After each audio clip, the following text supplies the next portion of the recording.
Evet, live canlı yayınımız başlamış. Selam dostlar, merhaba. İnşallah iyisinizdir. Evet, yeni bir canlı yayından demiştik. Herkese merhaba. Şimdi hacı, sen de kapatacağım.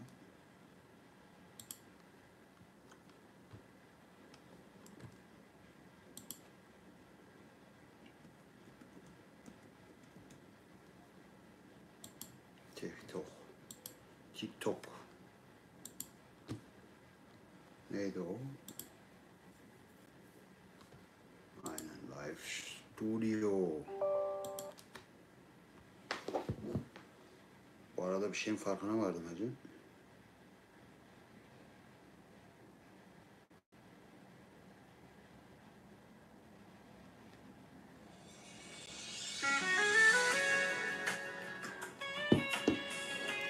So.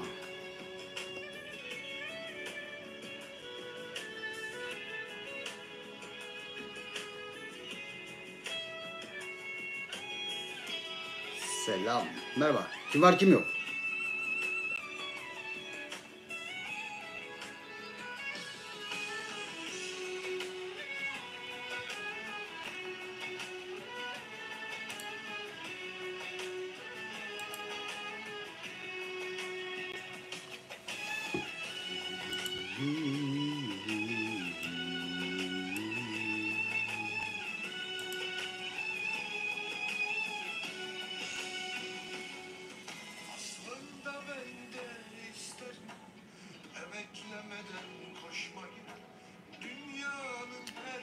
Selaminko. Merhaba arkadaşlar, hoş geldiniz. Canlı yayınımız devam ediyor.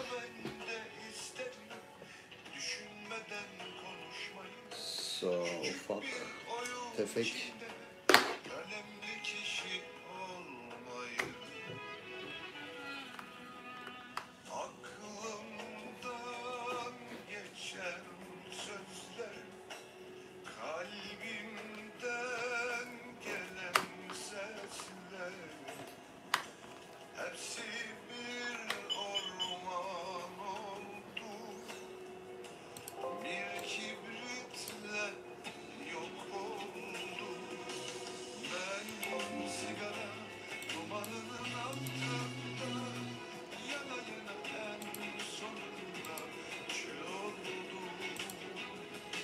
Evet.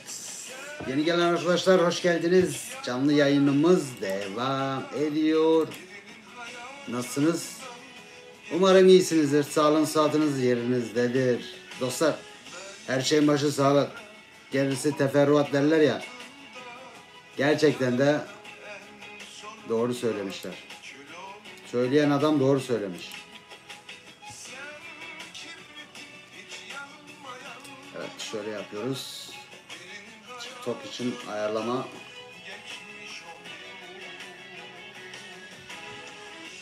Dikkat, ses. Test 1 2. Selamünaleyküm gençler, hoş geldiniz. Nasılsınız? Ne var ne yok? So, Verbesan diyor. Augen, Zähne, aynen. Harun, merhaba, nasılsın? Hoş geldin.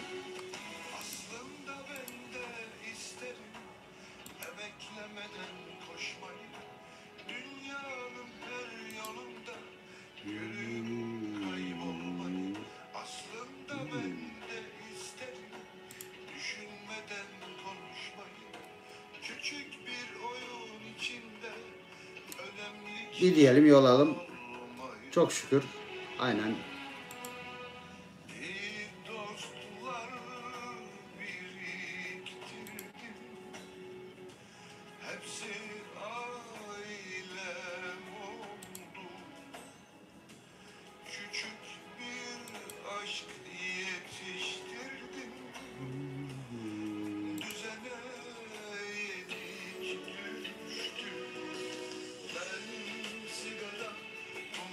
Hemen İban yolla hacım.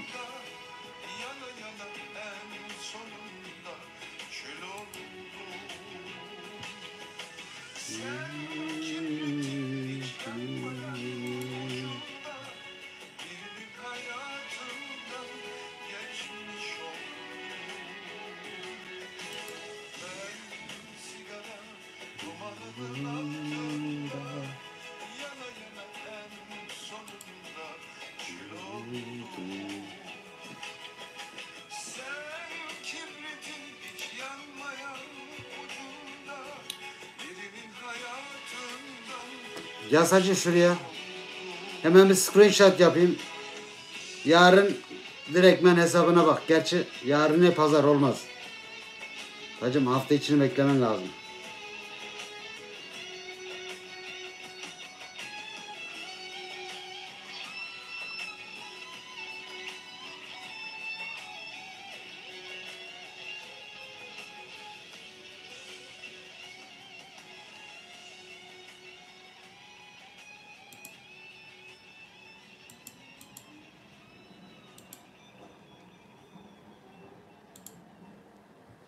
So, evet. Cool.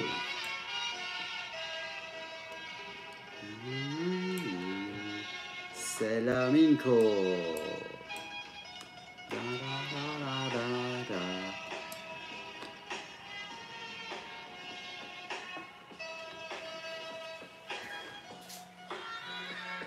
Yeni gelen arkadaşlar hoş geldiniz.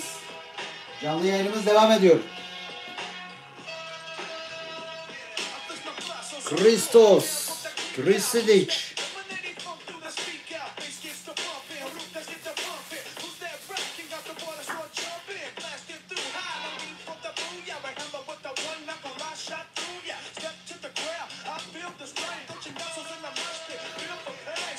Evet.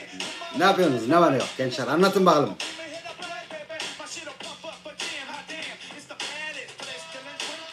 Harun 21. Hayır hacım hiç sorma. Bir dadandılar mı dadanıyorlar. 3 abi 3 at 5 at abi 1000 at 5000 at. Ben de atıyorum hacım bol keseden. Gençler IBAN'ları yollayın. Hemen yollayın. Yazıyorum. Dur. Ya ben şeylerimi unuttum ya. Gözlüğümü unuttum. Gözlerim görmüyor. Hacı. Ich brauche meine Brille. Evet. Gençler yeni gelen arkadaşlar TikTok'ta ve YouTube'da. Selaminko. Evet. Değişim olabilir. TikTok hesabınız varsa YouTube'a, YouTube hesabınız varsa TikTok'a. Pardon tam tersi. Ne yapıyorsunuz? TikTok'takiler de bugün bayağı sessiz. Keiner redet hier. So. Muss hier rumschreien. Lieber nicht.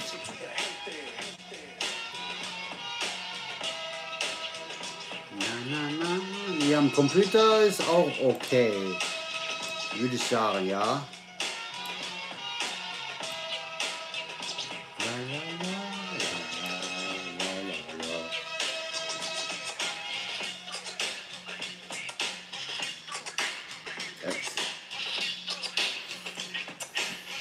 Juantes. Canlı yayınımız devam ediyor. Yeni gelen arkadaşlar hoş geldiniz.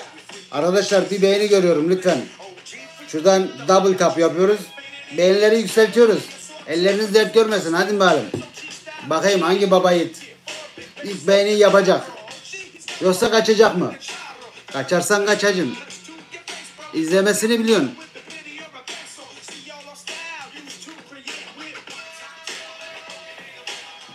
Hele dün de sen demiştin değil mi hacım? Aynı kişi. Evet. Burak Kut'a benziyorum diyor. Olabilir. Ama böyle Burak Kut'a benzemem hacım. Ya evet. Arkadaşlar canlı yayınımız devam ediyor. Beğenileri bir görelim. Hadi bakalım. TikTok'tan arkadaşlar. Yeah.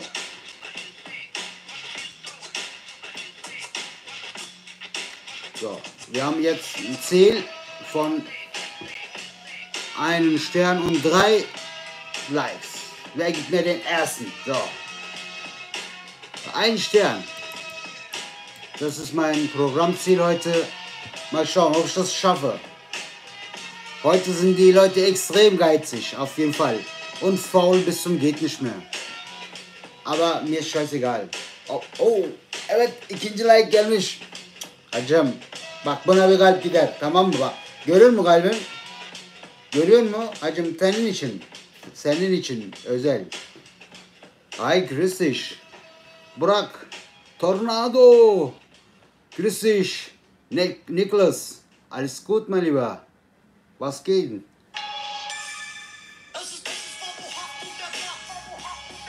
Es ist ein bisschen jetzt gewalttätig, aber so wollen die Leute, Jugend von heute. Geld, viel Sex und nur faulenzen, alle, nichts tun. Der Jugend von heute. Keine Arbeit, am besten nur nonstop hier rumgammeln, nichts tun, am besten von morgens bis abend. Vögeln bis zum geht nicht mehr. Essen, trinken, schlafen. La başlatma ne milli maçı Amerika'ya kadar git. Hacım ben maç hastası değilim. O yüzden ilgilendirmiyor. Futbol beni hiç beschützt das gar nicht, wenn Fußball oder irgendwas gibt. Ich mach mein Ding bro. Ben kendi işimi yapıyorum. Biz göbeğimizi keserle çok oldu.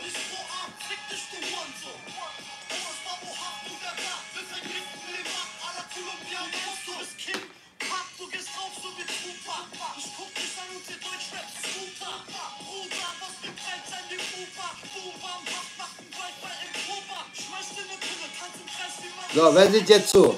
Kommt, liebe Leute. Ich will mal ein paar Herzen fliegen. Das geht nicht. Das ist unfair. Değil mi? Haksızlık ama ya. Beyinler de yükselmiyor. Bir şey de yapmıyor. Hadi bari gençler bir hype yapalım. Keşfetimiz açılsın.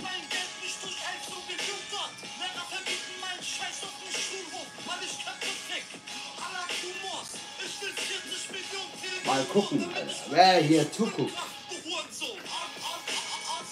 So.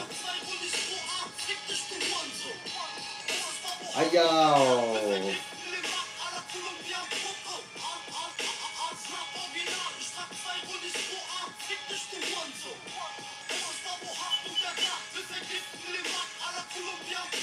So, jetzt 8 Leute hier und 10 drüben bei TikTok.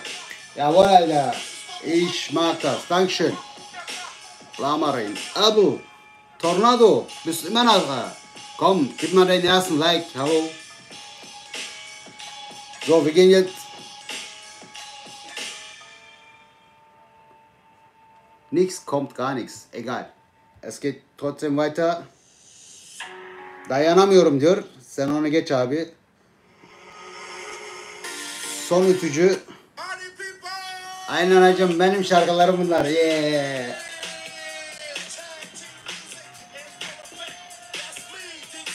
Bir de stadyonda şimdi şey var, parti var gençler. Tekno parti. Avrupa'nın, dünyanın en büyük Dom Club partisi var. Hacım ne işimiz var? Partimiz burada bizim evde.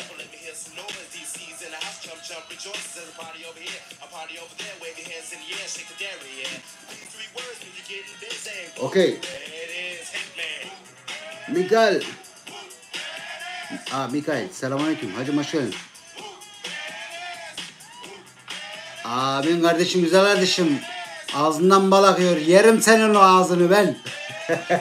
Hoş geldiniz gençler. Yeni gelen arkadaşlar da hoş geldi. Yo, evet. So, sieht gut aus. İstatistiğimiz güzel. So, ich habe gerade gesehen, hab meine Brille doch dabei gehabt. Nur, das war hinten. Ich habe es nicht gesehen. So, jetzt kann ich besser sehen, Alter. Alter. Ich schwör's dir, da geht ja gleich hier ab. Jungs, was los? Komm, wer gibt mir den ersten Like? Dankeschön. Ey.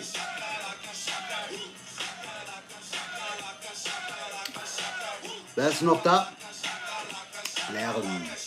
Abu, Jolina, Miha, Trouble to 89 HD, Trail, Salikan und andere auch.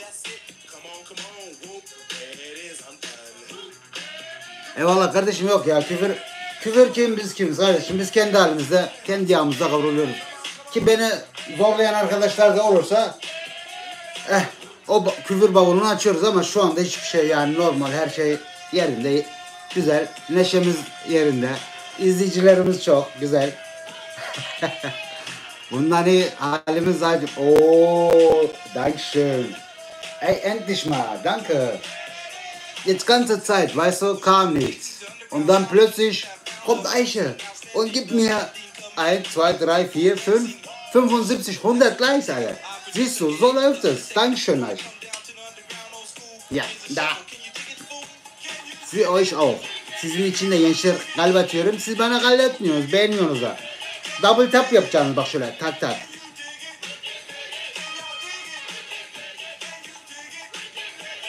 Evet, 190. Abi ben diyorum TikTok, gerçekten TikTok izleyicileri mükemmel. TikTok Zuschauer sind die besten. Die liken, die kommentieren und dann machen sie Ding. YouTube ist Klotz, Alter. Hiç bakıyorsunuz anca. Ne beğeni var, ne bir şey var, yorum var. Ich schwör's dir. Einfach, die sind geizig. Ich würde sagen, bunlar tüm Almancı. Fenikçiler bunlarla. YouTube'daki arkadaşlar fenikçi. Neyse, fark etmez. Thank you. İstiyoruz.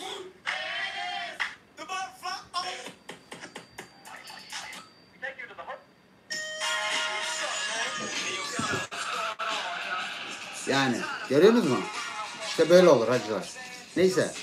Oo, beğeniler için teşekkürler dedim. Hacım niye çektin şimdi beğeni? Hayırdır? Arıyorum. Teşekkürler, eyvallah kardeş. Var ol.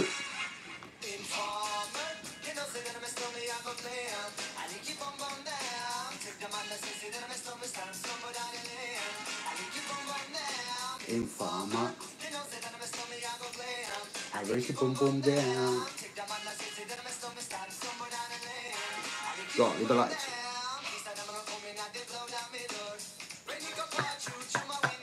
Wollte ich immer machen, ey.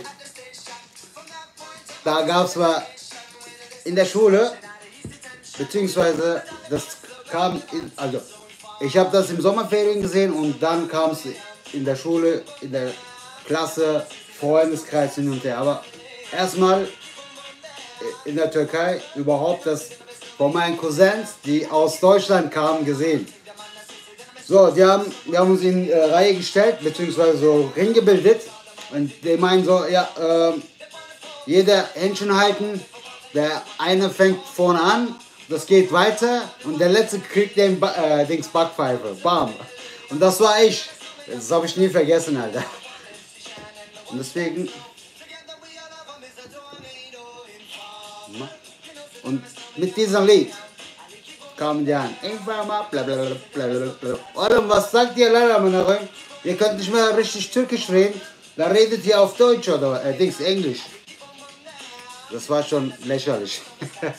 Drüben natürlich. Dann kam ich hierher.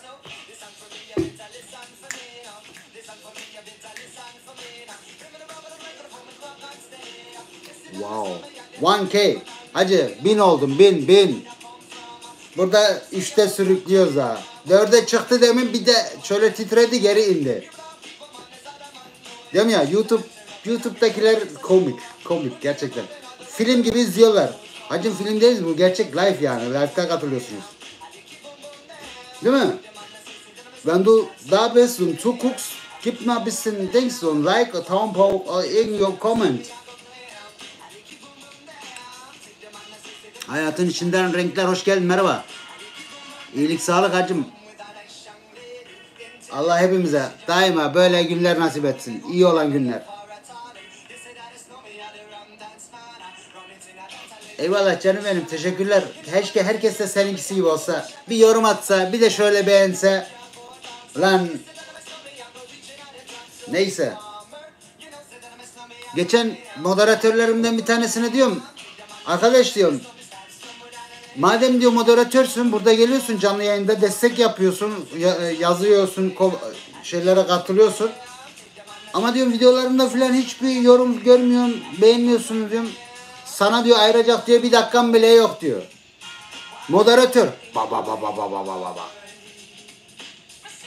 Direkt banladım hacım. Direkt banladım. Senin gibi moderatör okyanusta kum gibi. Hacım moderatör dediğin adam destekleyecek. Bak kanal açılacak, para mara şeyler dönecek yani öyle. Hacım yani işi birazcık öğrenin. Moderatörlük tek buraya gelip de şey yapmak değil. Anahtarı kapıp da ondan sonra sağa sola atmak, onu susturmak, bunu susturmak değil. Yayına da destek vereceksin. Kurban oldum. Candan başla. Ben de anlamadım canım nasıl moderatörse. Sana diyor ayıracak bir dakika, bana bir dakika yoksa diyorum canlı yayında benden böyle birebir konuşuyoruz yani. Dedim o zaman çüz. Bir dakikan yoksa hacım ne işin var burada hadi. Sen yoluna ben yoluma. Baba. Yani diyeceğim bak TikTok abi kral. Vallahi bak. Adamlar beğeni de atıyor. Başkaları atmıyor ki.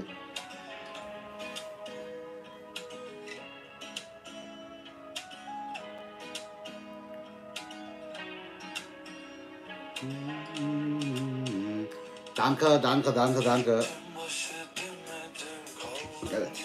1.1K. Yalan değil. Getten. Et. Yüzünlü şarkılar yok hacım. Ha. Tamam. Seviyen Aydu gider. O da benim adam. Ve ben biliyorum birisi daha çok seviyor Seviyen Aydu'yu. Canım aşkım. Kurban olurum mesela. Gözün yağına yumurta kırıp yerim.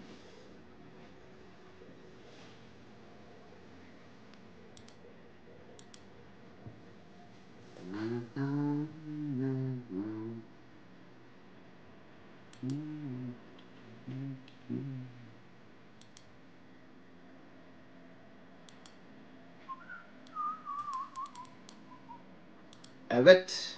Canlı yayınımız devam ediyor. Hayatın içinden kardeşim.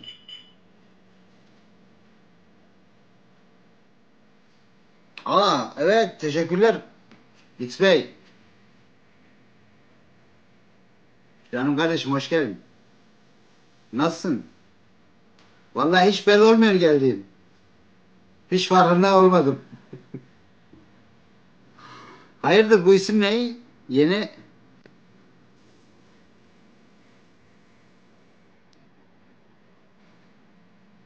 Hacım ben kimseyi banlamadım.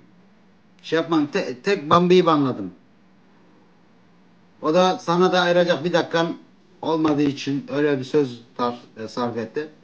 O yüzden banladım.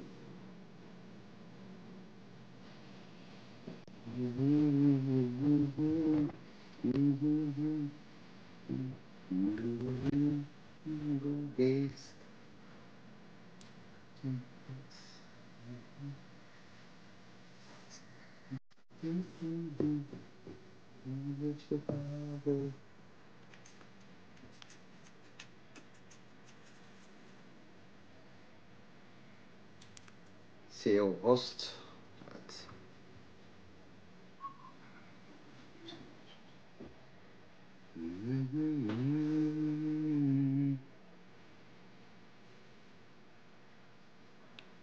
Sağ ol, teşekkürler. O zaman sana iyi uykular dileyim. Git yat, sütünü iç, beden yatma. Abi tavsiyesi. Faydalıdır yani süt. Bir de bal içersen hacım yeme yanında yat.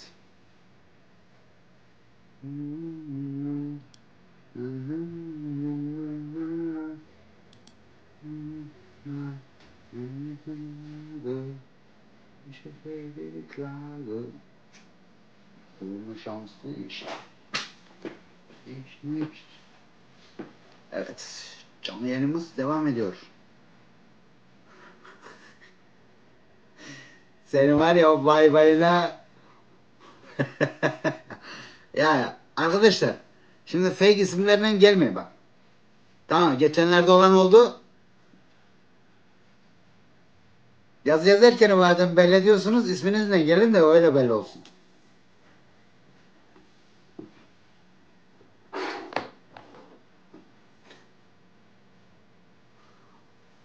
Tekrar bayım.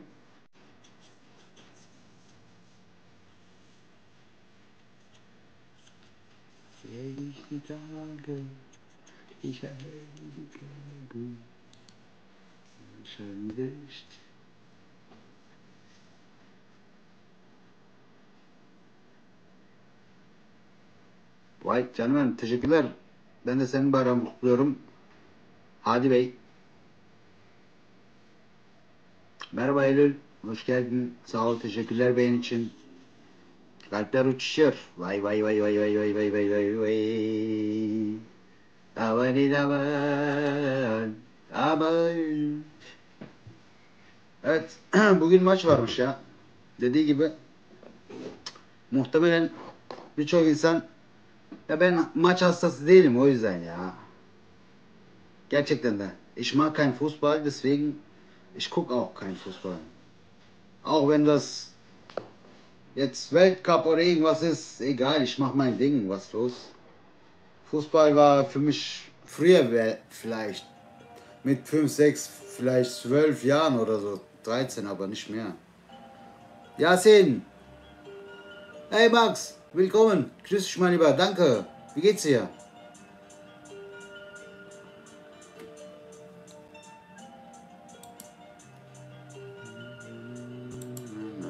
Da.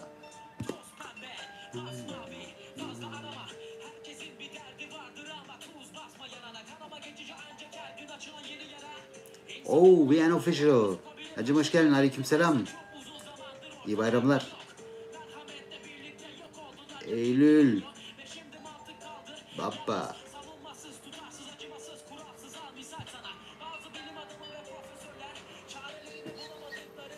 So, was geht ab jetzt? Oh, da habe ich ja 21 Minuten hier. Oh je. Das hört sich sehr gut an.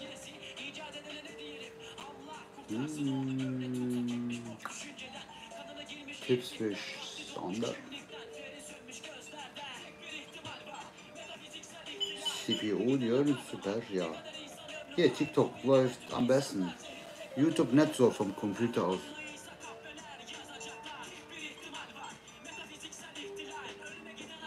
Tornado. Hi, grüß dich. So.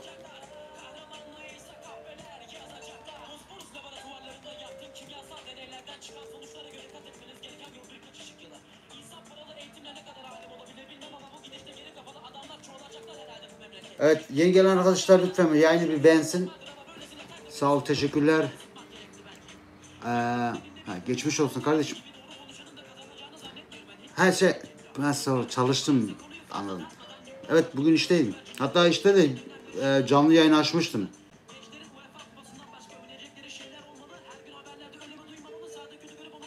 Ya, bugün çalıştım ya. Geç başladım. 11'den 6'ya kadar işteydim. Öyleydi.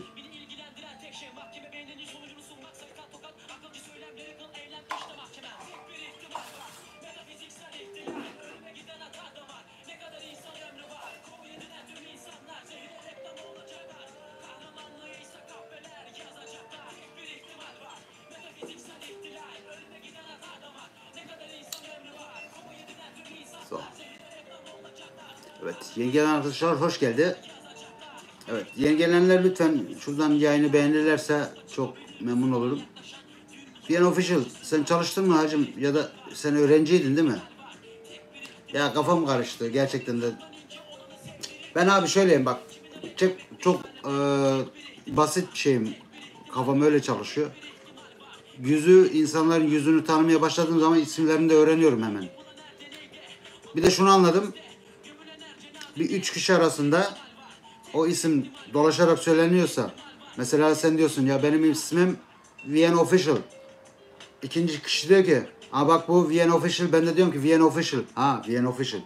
O zaman aklımda kalıyor. stimmt, Bauleitung. Schon krass.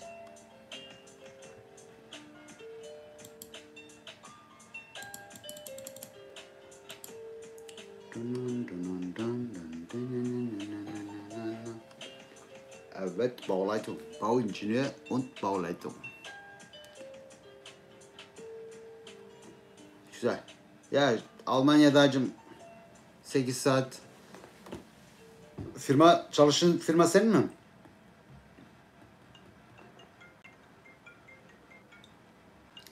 Evet, keşfetimiz geldi mi? Keşfet geldi.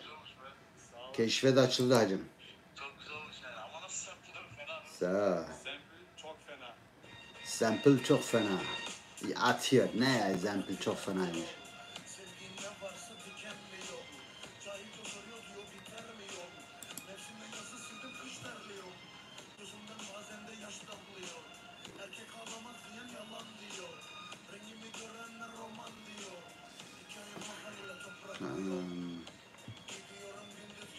Anladım hacım.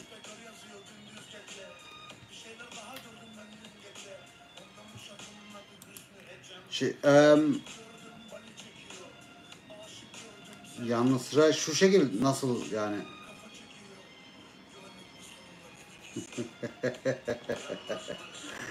Gel. Gel de sen.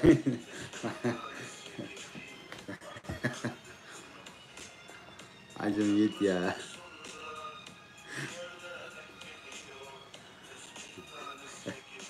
Ahlaksız. Ya gerçekten insanların bazıları çok ahlaksız ya. Hacım. Yazık yazık. Nichts gut.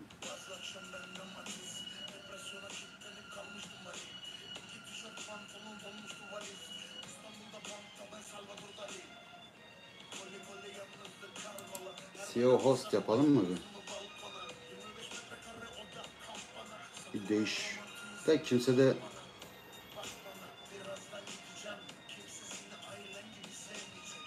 destekçimce yok ki şimdi.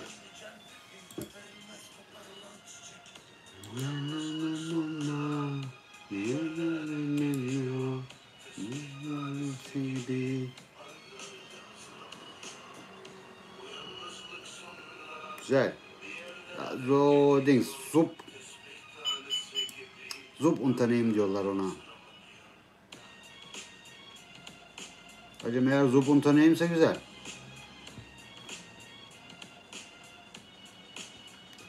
Yani şu yönden güzel. Auftrag yönünden korkacak bir şey yok. Çünkü adamın firmasının elinin altında çalışıyorsun. Direkt Auftrag alıyorsun yani.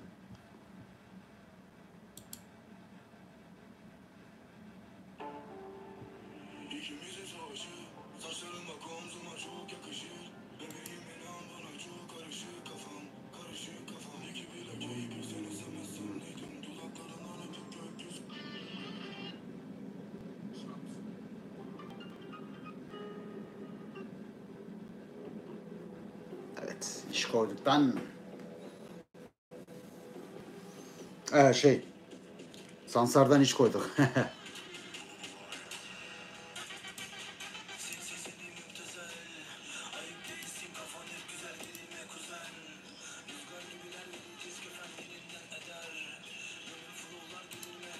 Neyse.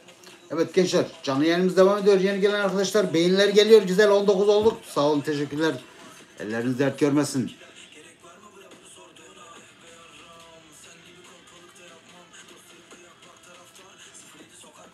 Hacım iş yok mu iş? Arabalara folyo, ne bileyim miroya, ne bileyim vizitin kartı, herhangi dijital baskı, ne olursa yani. Yardımcı olabilirim. Ben de tanıştırayım, reklamcı. Bak böyle ışıklı harfler yapıyoruz. Pardon. Aynen şuradaki gibi, şu XL gibi. Hepsi bir elden. Dijital baskı.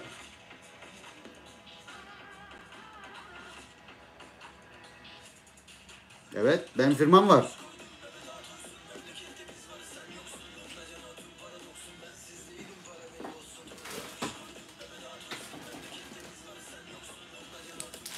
Bu dijital folyo.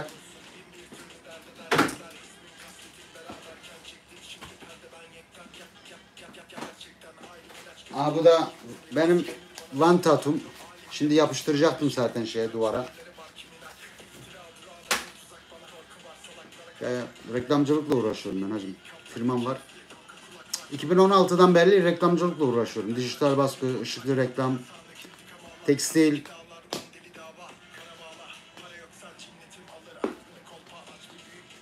Bunlar ne lan? Kıtır kıtır yapma.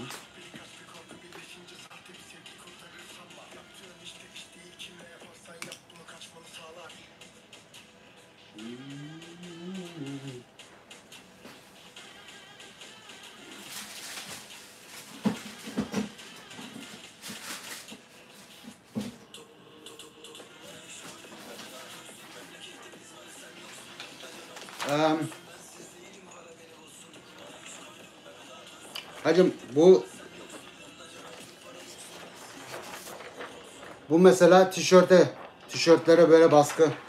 Mesela şu arkamdaki gibi logolar, isimler. Bunu direkt şu arkamdaki makineyle şundan tişörte baskı yapıyoruz abi.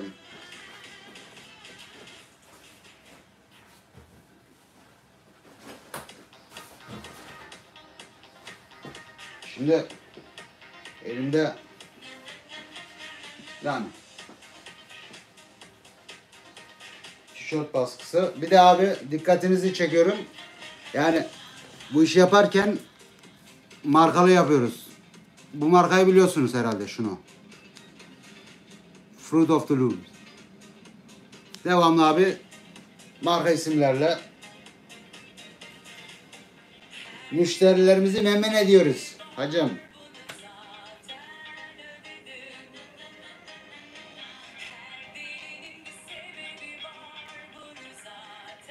Evet onu da yapıyorum zaten. Ya şimdi TikTok'ta satış sayfası için başvuracağım. Başvurdum. Bekliyorum. Başvuracağım diyorum. Eğer orada açılırsa satış sayfam, böyle ürünlerle beraber işte ötekilerini de satışa sunacağım bakalım. Öyle bir şeyler yapacağız. Evet hacım. Bak şunlar mesela. Bu arka tarafa geliyor.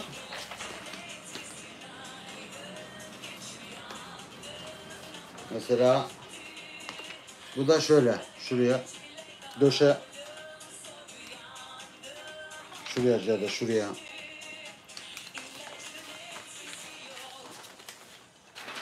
Yani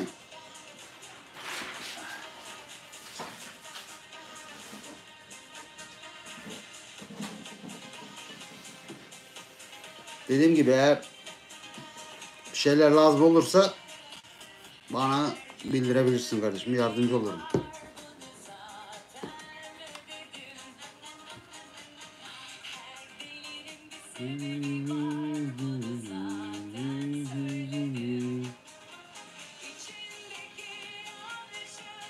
Bak arabaya yazmazı. Valla hiç sıkıntı yok. Söyle. Firmanın ismi ACE Verbe Teknik.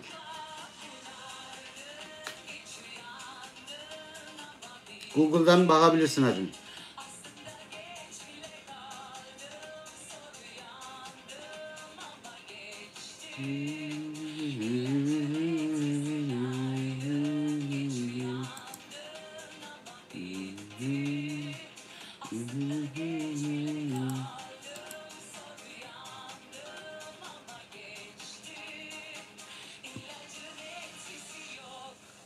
Evet. Canlı yayınımız devam ediyor gençler. 40 dakikanın içindeyiz. Güzel. Zaman ne çabuk akmış ya böyle. Saat 10 olmuş. Güzel. Yok.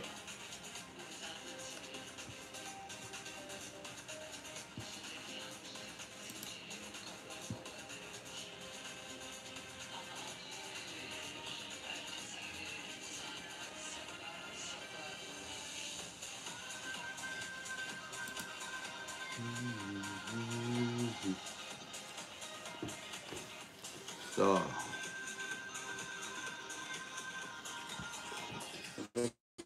TikTok'ta ne diyordu?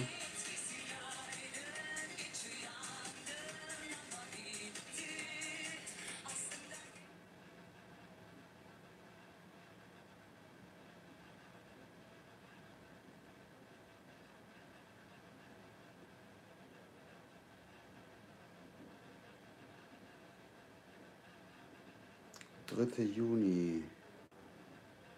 Ah, da habe ich Links bekommen.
Was für Verstoß, Alter. TikTok da kafa yedi. Salak mısın oğlum? Başlık yazdım diye manyak mı?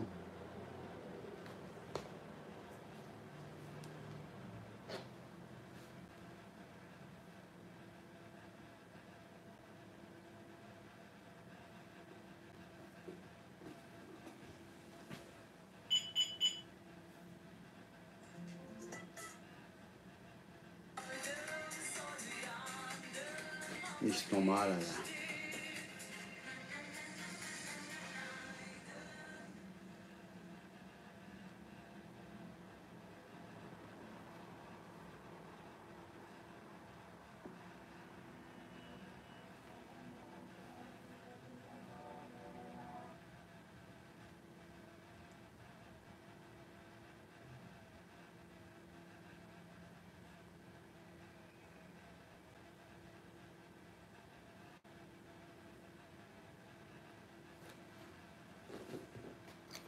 So, müziğimizle devam edelim. Hı.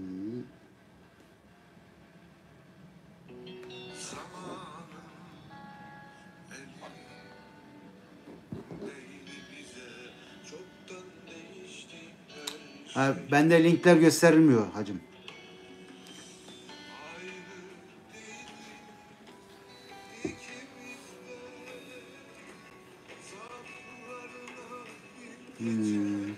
Eğer ismini söylersen Google'da var mı? Eğer Google'da kayıtlıysa firma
Housebow Releasing Albon GmbH. Doğru mu arkadaş?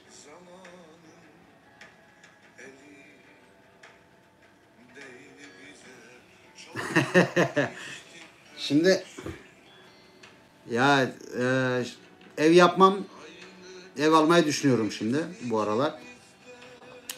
Bakalım da yani ev yapması hatta ona şey olur diye. Evet. Town Country License Partner. Aynen. Güzel. Ya,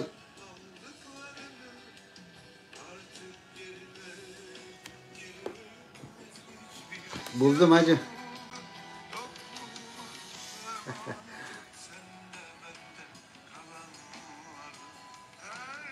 Evet güzel. Şapka da yakışmış ha.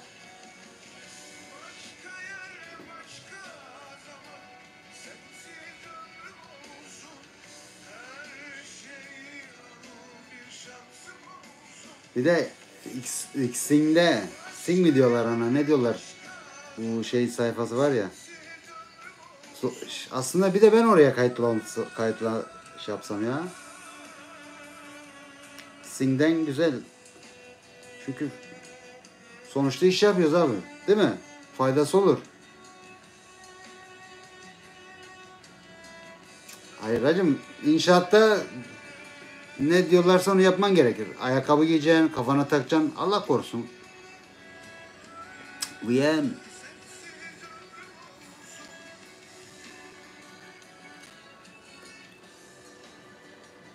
Vallahi iyi ya, güzel.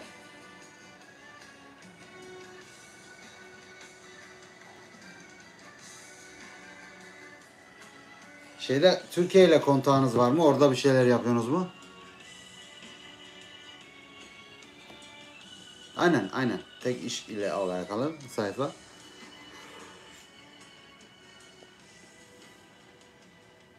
Muhtemelen eğer buradaki baktığım ev işi olmazsa Türkiye'den ben bakacağım.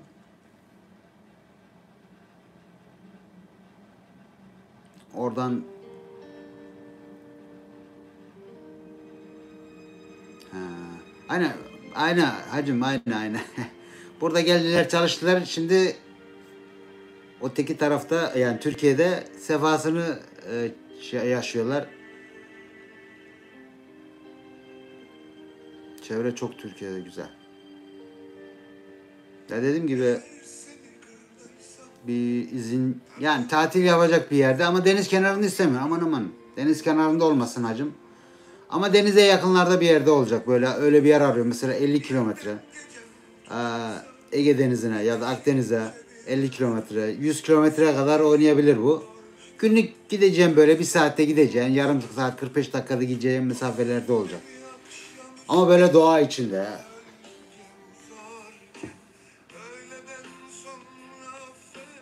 Antalya'da Belek'te Ela Resort Oteli yapmıştım. O oralar, hacım dediğim gibi oralar çok nemli. Lulone, grüß dich mein Lieber. Wie geht's?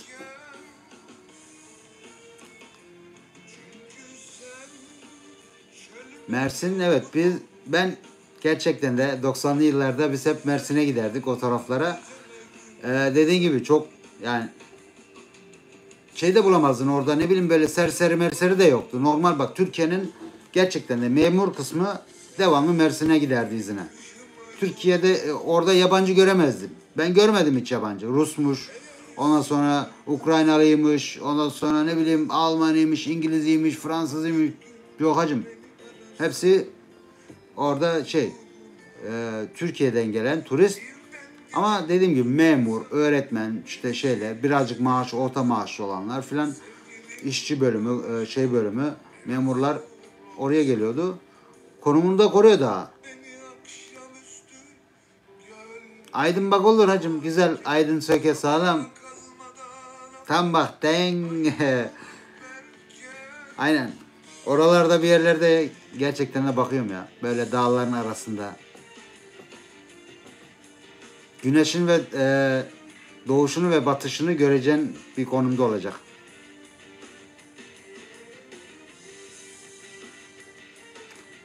Susanoğlu. Dünyanın ikinci büyük plajı. Wow. Hiç duymadım. İşte hacım işte öyle şeyler yani.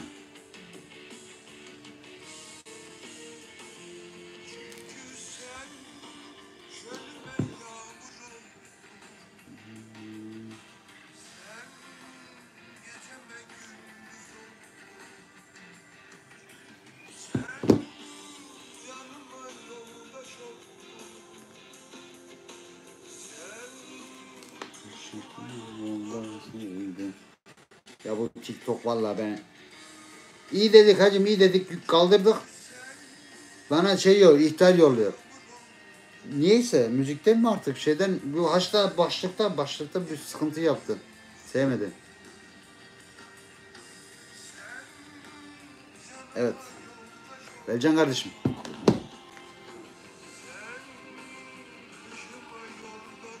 Aynen hacım, aynen. Ya şimdi bak para eyvallah ama ne bileyim adam orada ev zaten ya da arsa alacağın yer zaten adamın. İstediği fiyatı o da. Ben cebimdeki paraya bakmam hacım. Ben gözümde kafamda ne fiyat varsa onu o olacak.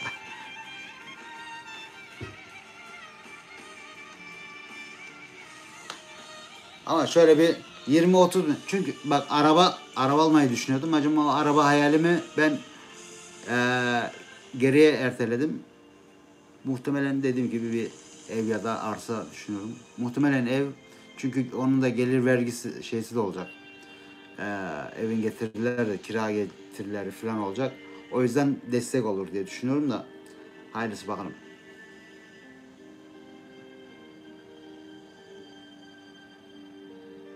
Aynen Kuşadası hacım. Söke Kuşadası yakın. Geçen sene oradaydım ben. Çok hoşuma gitti ya. Oralar Söke alışveriş merkezlerinde orada şeyde AVM'de falan bayağı bir dolaştık. Güzel yani. Şeysi de güzel. Serin. Havası da iyi. Öyle nemli bir şey de değil. Aynen arsa yatırım için en iyisi diyorsun da ben ya şimdi arsayı alacaksın, bekleyeceksin. Onun bir şeysi var biliyor musun?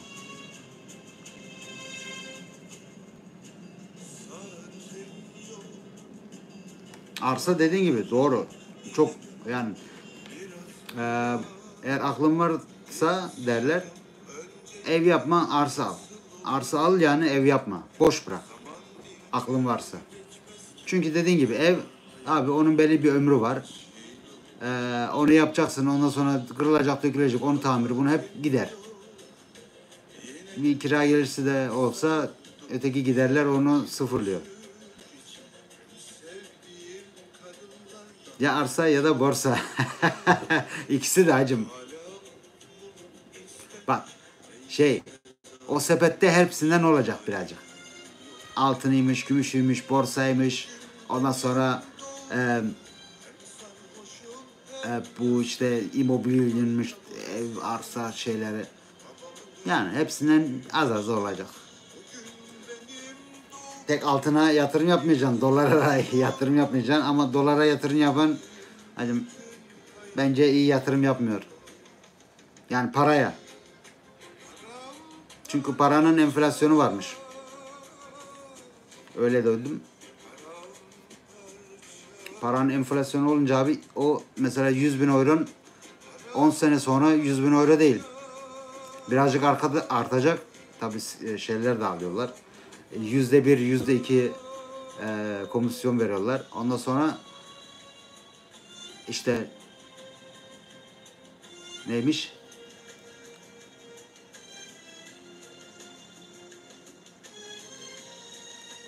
Oturmak için ev, yatırım için arsa. Doğrudur ya. Bakalım hacım. Hayırlısı. Şimdi diyeceğiz, şey yapacağız, alacağım ne diyeceğim. Bak arabaya da koşuyordum. Kaç zaman araba aradım. O AutoHandler senin, o AutoHandler benim internette Auto Scout Mobile.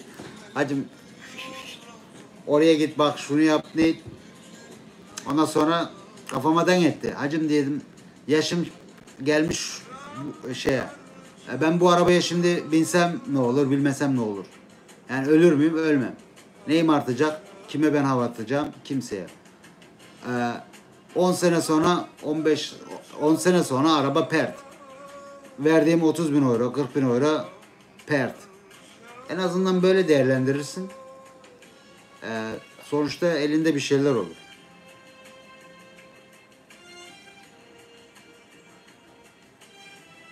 Ha bak ne güzel, ne güzel valla.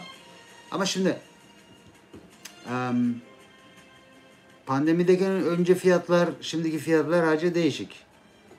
Mesela önceden 20 bin oraya aldığın bir arsa, bir daire, şimdi 50 bin, belki de 100 bin. Türkiye'de de acayip şey oldu, fırladı. Ama işte hepsi pandemiden sonra oldu. Eğer pandemiden önce aldıysa güzel. Muhtemelen pandemiden önce aldı, yoksa bu kadar şey çıkmazdı acaba.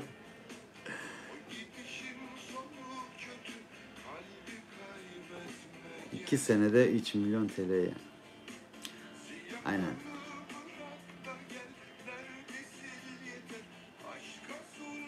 ...6.000 TL ne yapıyor abi? Türk parası olarak 1000 4 kere 6 24. 2.4 milyon mu yapıyor? Yok 240 milyon.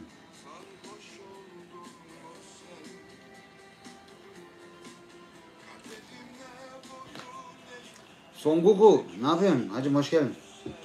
O ne güzel isimmiş öyle. TikTok'ta. Son Goku. Hacım zamanında gidip de 1000 euroya aldığın arsalar şimdi 10 bin, 20 bin, 30 bin euro. Yani arsaya yatırımda gerçekten de bir şeyler var ama doğru yere yatırım yapacaksın. Gidin dağa taşa. Mesela şehir kenarlarında filan her yerden alabilirsin. Hiç sıkıntı yok. Her yerde geç bir zaman gelecek oraya bir şeyler konacak. Ama eğer akıllıysan abi bu işi biliyorsan birazcık sanayi alanı olur, hastane olur, okul olur. Onun çevrelerinde. Çünkü bir okul oldu mu bir tane daha okul gelebilir. Devlet dairesi bir tane daha olabilir. Bir fabrika kurulduysa bir tane daha kurulabilir böyle biliyor musun? Şey olanından. Ona göre bazı kriterleri göz önünde bulursan aynen hacım aynen. Toprak kaybettirmez valla dediğin doğru. Toprak kaybettirmez. Devamlı kazanırsın ama işte belli kriterleri. Gidip de ne bileyim Kayseri'nin kurdun öldüğü bir yerde merkez dururken sarı olan ondan sonra ne bileyim başka yerlerde kaç tane kasabası var. Ya da Niğde'nin bir yerinden ya da ne bileyim hacım aldın mı mesela Silivri, İstanbul böyle güzel yerlerden tanınmış yerlerden şey amaçlı diyorum. Yatırım amaçlı tabi. Eğer kafamı dinlemek istiyorum diyorsan hacım morallara hiç uğramayacaksın. O zaman bak Kayseri'yi derim. Niğde'yi de derim. Kırsal alanları güzel. Çok çok rahat yerler. Güzel rahat kafa dinlersiniz. Doğa yönünden birazcık daha depe.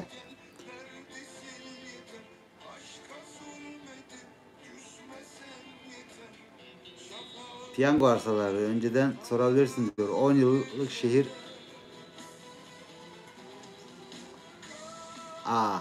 Okey. Bak bunu bilmiyordum hacım mesela. Belediyelerin 10 yıllık şeyleri var. Planları var, projeleri var. Onu açıklıyorlar. İşte 10 sene içinde şöyle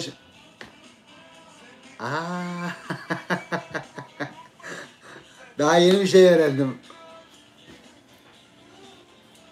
Bu olay enteresan olmaya başladı. Güzel. Hatta Türkiye'de devletin de bir sayfası var. Galiba oradan satılan yerleri bile şey yapabiliyorsun. Mahkemeyle ne bileyim anlaşmazlıklar falan oluyor ve bu olay mahkemeye şey yapıyor. Arsa falan yönünden. Ve bu tür arsalar, evler, şeyler Yani kavgaya girmiş şeyler. Devlet satıyor, şey aralarında bölüştürüyor. Bu sayfanın ismini vallahi unuttum. Belki şey yaparsam bir ara aklıma gelirse söylerim.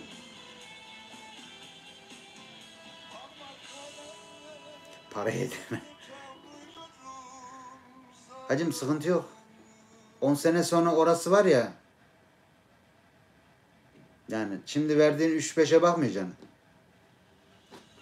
İyi bir şey mi? Değil. Teşvik etmeyiz. Ama yapacak bir şey yok hacım. İşler öyle dönüyorsa biz de yani ırmağa ters yöne yüzmeyeceğiz. Irmakla beraber gideceğiz. Ya nece taktikler var hacım. Adam bak önceden çarpık yapılaşma. Aa Gökhan gelmiş. Hacım hoş geldin. Nasılsın yeğen? Ne var ne yok? Nazmi'yi görüyor musun? Aram mıydı eş?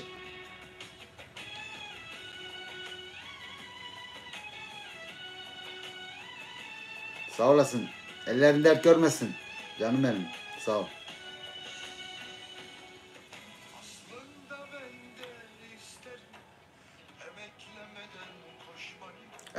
Biz nerede kalmıştık? Neyse. Arsadan filan söz ediyorduk da hacım. Gerçekten de yani ben sahibinden o sarı sayfadan takip ediyorum. Bakıyorum. Ne olur ne olmaz. Bir gece ansızın Türkiye'ye gelebilirim yani.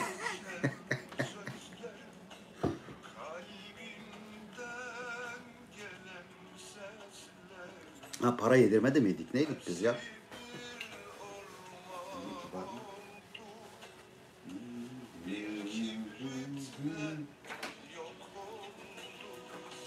Evet TikTok'umu kapatmam lazım. TikTok'umu kapatmam diyor. Hacım kapatmayacağım da. Sound efekti. Verbessern. Genau. Efekt. Çünkü TikTok'ta ağzında cigara görmesin abi. Meme diyoruz. Baba adam hemen uyarıyor lan.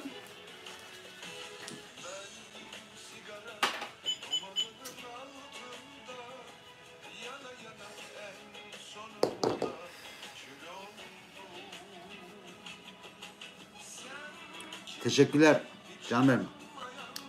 Allah'a emanet ol. Görüşmek üzere. Dediğim gibi herhangi bir şey olursa ama görüşüyoruz zaten live'larda. Allah'a emanetsin.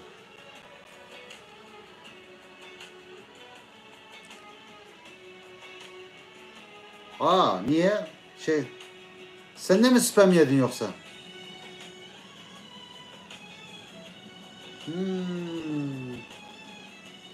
Allah Allah.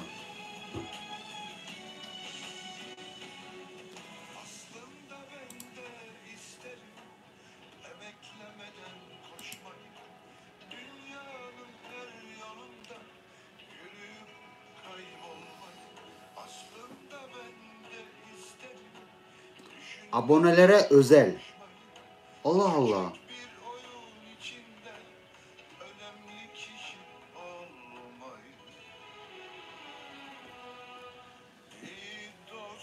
Valla ben şimdi Gökhan'cığım laptoptan yaptım. Çünkü Live Studio'dan bir yarım saatlik falan canlı yayın yapmam gerekiyor. Bu da TikTok'un şeylerinden bir tanesi, isteklerine. Laptoptan açtım. Hacım burada fazla ayarlarını herhalde iyi yapamadım. Bilmiyorum ki.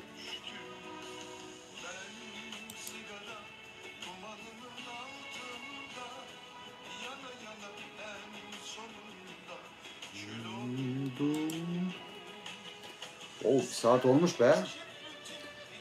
YouTube'da bir saati geçtik de.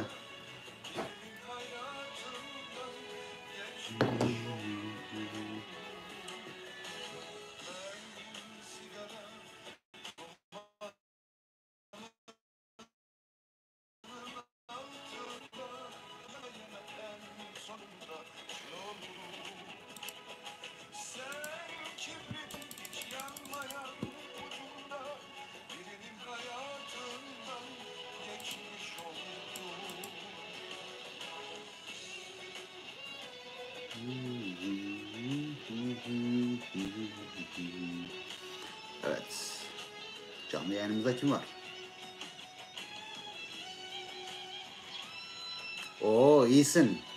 O zaman hacım izinin tadını çıkart. Vallahi güzel. Felekten bir gün çaldın ha. Neyse ben şu TikTok'u kapatayım, tam bir saat olsun da.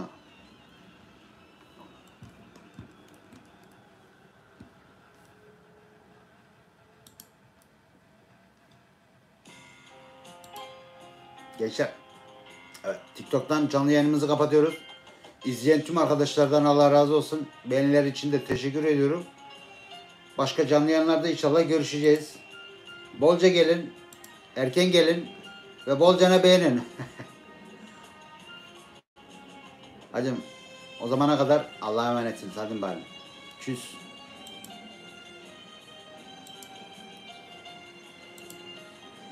Evet. Gökhan. Hacım kapattım.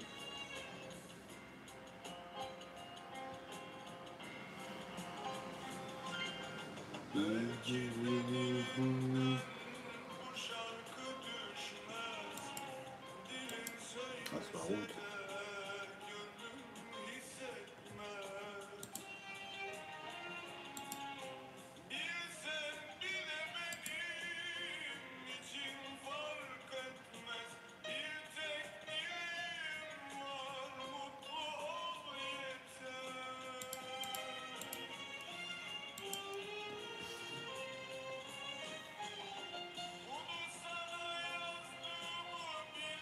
Ha.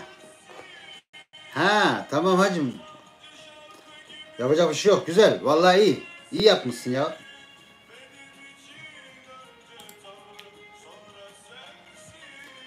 Biz de çalışıyoruz hacım. Bu sene izin yok. Devam. Dirsek çürütüyoruz.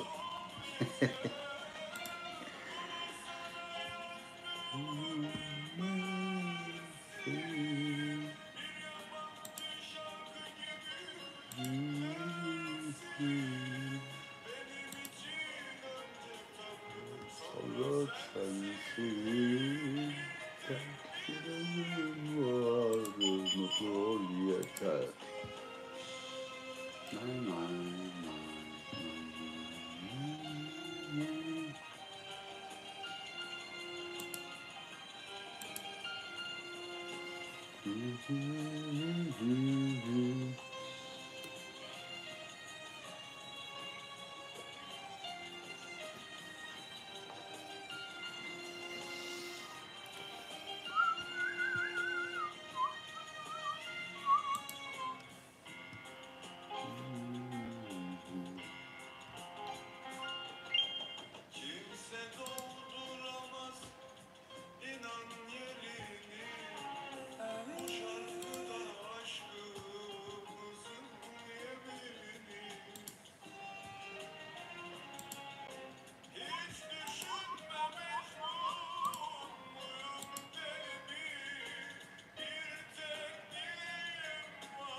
Tayfun Sieben.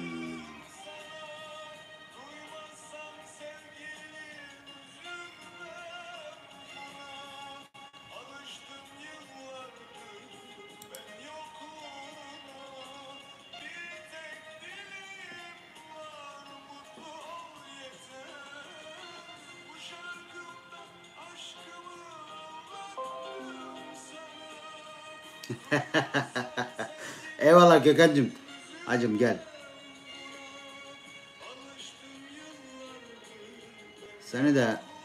Seni de sana da anahtar dağayım da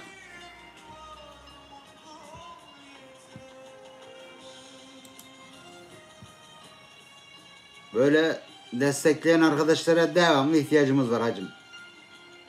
Allah razı olsun.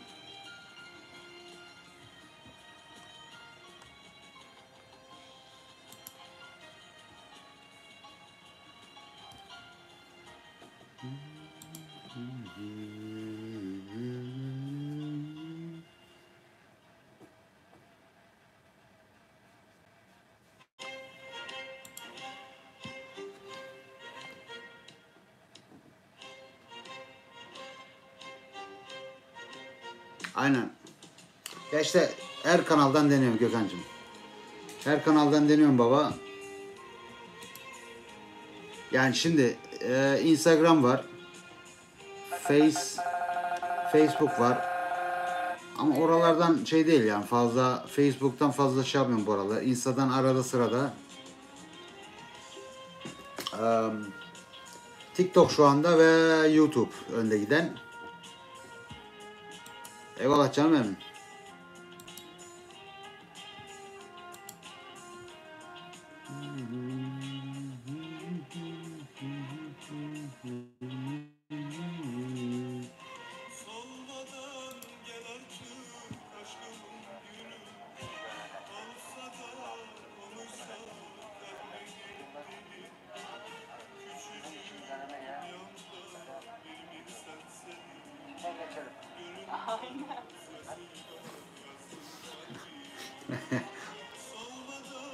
Döner Health videosuna bakıyorum da içinden geçelim diye.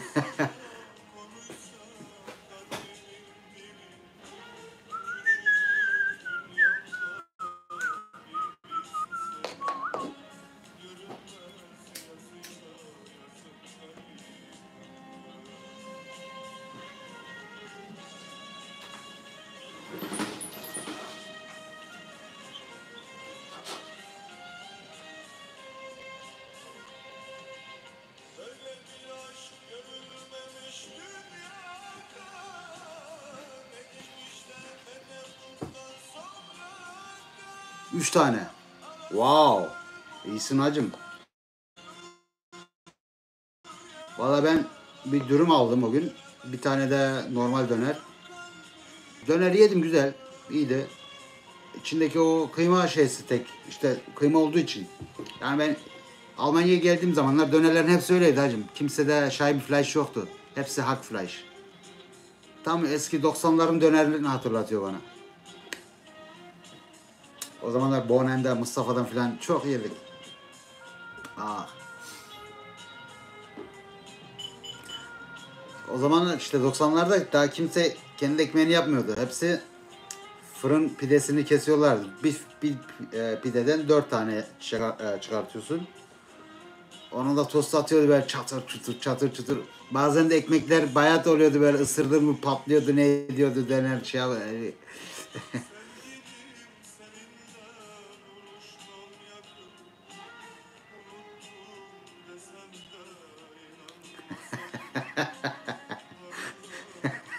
İyi. Güzel. Ay. İyiymiş hacım o ya.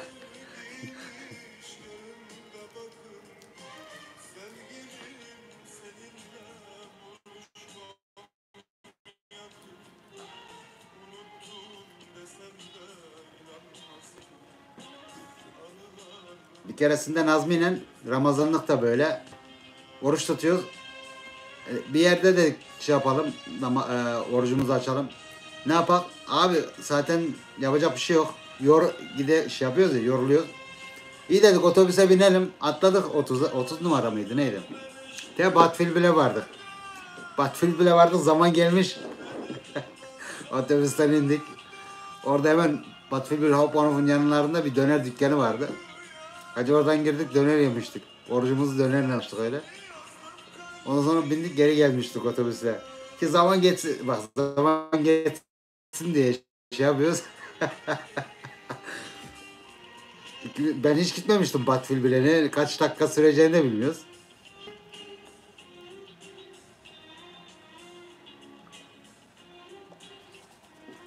Bir seferinde yılbaşında Nazmi'yle şey yapıyoruz, buluştuk. 12'yi bekledik. Yani bekleyeceğiz. Raket falan aldık. Raket atacağız. Hauptwach'da Bey'e dolaşıyoruz. Ne ediyoruz? Ondan sonra kızlara takıldık. İşte ne bileyim şeye gittik. Zoe'ya gittik. Oradan geldik. Başka kızlara takıldık. Ondan sonra işte bir tanesinden orada dövüşecektik. Neredeyse adamla. Adamın kafası iyi. Salak. Bize takıldı. Ondan sonra dövecektik neredeyse. Hauptwach'da indik şeyden. Hani sırtımızda şey var. Çanta var. Raket dolu. Gökhan. Şeye koyduk böyle. Orada duvar boyunca zeigt Gegenrichtung ama o tarafta da blau hemli şeyler var, security'ler. O zamanlar job mob şeyler taşıyorlardı. Die waren sehr gefährlich damals. Adamların şimdi şeyi yok. E, Adamlar orada toplanmışlar. Şey yapıyorlar. Nazmi raketi koydu yavrum, bir yaktı.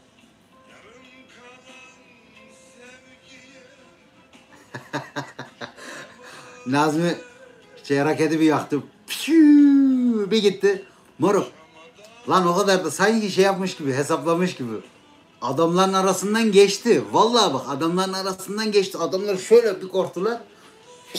Bir geçti. Geçer geçmez 1-2 metre arkalarında bom bir patladı. Bizdeki hareket şöyle Nazmi'nin. İkimize bakıyoruz şöyle. Nazmi'nin elinde 2-3 tane raket daha vardı, atacaktı. Bakıyoruz öyle. Nazmi raketleri bir atıyor. Ondan sonra moruk. Bizde bir kaçış var, bir kaçış var. Neyse bak işte çocuğuz ya, gençiz. Moruk nereye kaçıyorsun? Aşağı, o bana kaçıyor. Sanki yakalamayacaklar. Tam tersine oradaki yürüyen merdivenlerden aşağı indik böyle moruk. Tam bir daha köşeye döneceğiz, bir baktık önümüze mavi şeyler. Yine güvenlikler. Abo. Biz tuttuk tam tersi yöne. Moruk kaç babam kaç. Kaç babam kaç. Böyle bir olay şey yaptık. Ondan sonra da ayrıldık zaten. Nazmi'yle dedim hadi hacı kaçalım biz. Herkes evlere dağılıyor. Yoksa yakacağız ortalığı diye. Ya acayipti ya. O yılbaşı güzel geçti. Hacım adamlar vallahi patlatacaktık.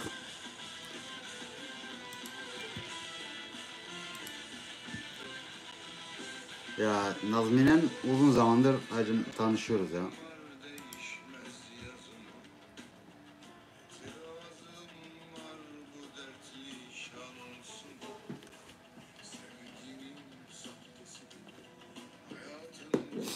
Evet.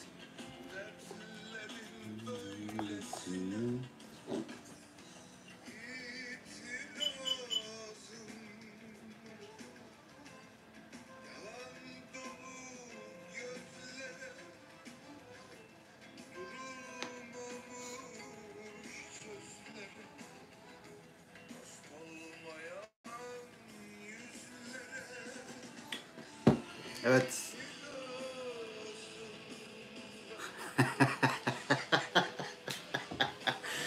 Yok hacım artık o bize ders oldu. Raketlerle oynamıyoruz. Yalan yalan her sene patlatıyor. Ya o zamanlar şeyden biz gençlerle oynardık. Foya veya Schlacht oynardık. Foya ve Schlacht. Bizim orada ben Bockenheim'de kaldım. Kirchplatz'ı hacım. Var ya. Onlar yol geçiyor Kirchplatz'tan. Onlar bir tarafa, bizim grup bir tarafa, öteki grup öteki tarafa. Yavrum elimizde böyle kartonlardan bombalar, paketler böyle, raketler. Sanki cephanelik. Valla tam cephanelik. Var birbirimize bomba atıyoruz böyle. Bam, küt, pat. Raketler böyle çük çük çük çük. Acayip lan. O zaman yanmadı hacım Frankfurt. Şimdi mi yansın? O zamanlar şeyde vardı. Silah da vardı bende. Kuru sıkı. O zamanlar şey değildi. Yasak değildi. Ve evde şey yapabiliyordun. Normal 18 yaşından sonra alabiliyordun. Yılbaşı amaçlı o ucuna şey takılıyorlar. Bu havai fişek şeyleri bam bam bam küt. Onlardan çok. Ya işte delilik. Boşu boşuna paralar harcıyorduk ya o zamanlar. Eğlendik bacım eğlendik. Siktir et parayı, ne yapacaksın? Geri mi gelecek bir daha o günler? Vallahi çok eğlendik.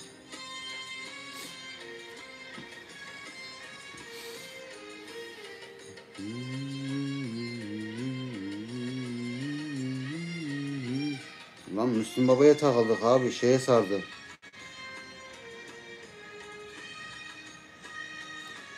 Gökhan hacım ya şu maç bitmedi mi? Hani millet gelmiyor. Şimdi kapatmaya millet gelecek herhalde.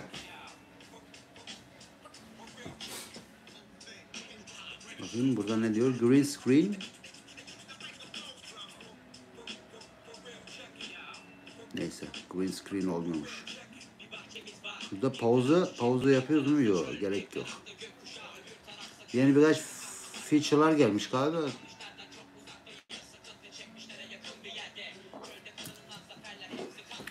Ya hava nemli gibime geliyor.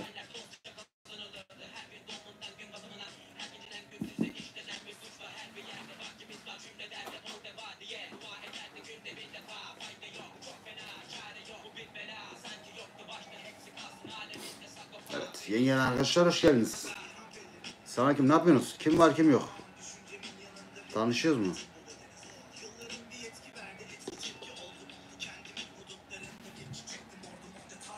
Git. Beni çağırıyorlar canlıya. Git.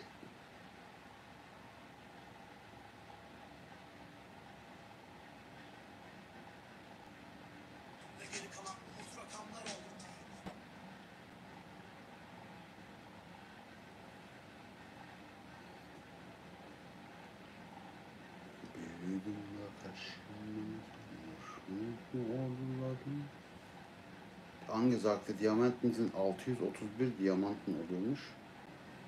2 euro 77.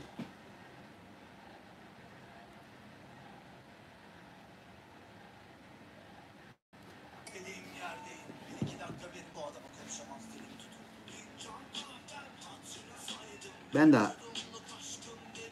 ben sevmiyorum ya futbolu öyle. Ne bileyim misafirliğe gidersin, başka yerde imkanı olmaz şey yaparsın, adamlar futbol izler, belki ben de izlerim de. Ama tek başıma öyle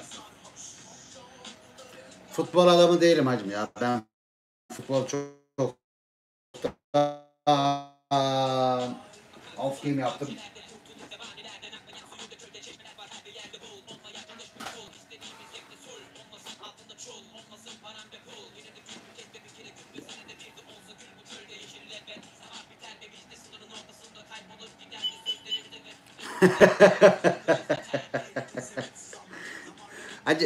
Reaksiyon olarak onları paylaşıyorum da ben YouTube'da onlardan acayip böyle abone ve izleyici kazdım ya. Ama başka türlü. O yani şeydeki gibi yapmadım. TikTok'taki gibi değil ya. Ama dediğin gibi birazcık şey.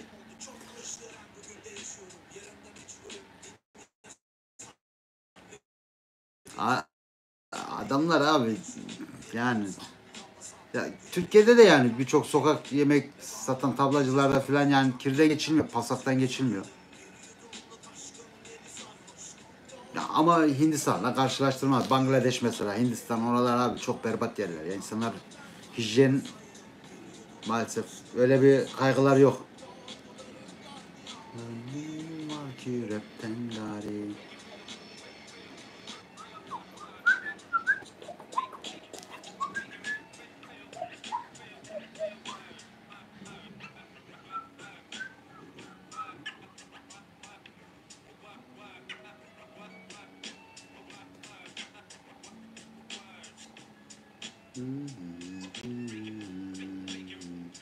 Oo 160 olduk yine. Güzel.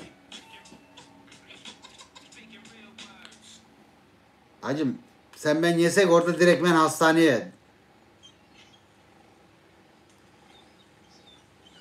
Ya. Değişiyor. Eğer adam isim yaptıysa bilinen birisi ise şeyse ya ben bu Roma diye şey var. Gurme şeysi. Adam bilmiyorum duydun mu? Böyle pis işini yapan insanları, dükkanları öyle şey yapıyor. Onlarla reaction falan o bayağı iş yerinden çıktı. Küfür müfür havalarda uçuyordu yani. Türkiye'de birçok insandan papaz oldu. Yani çok duyarlı ama bayağı da küfür ediyordu adam. Duydun mu? Roma diye birisini. Gurme bükücü.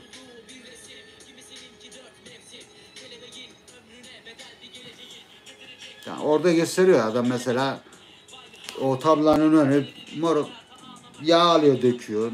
Ondan sonra ne bileyim tavuğun içine şey karıştırıyorlar. Dönerin içine yağ akıyorlar. Millet kafasına göre iş yapıyor. Onu karıyor, harman ediyor. Önüne yani görünce insan gerçekten şey yapıyor.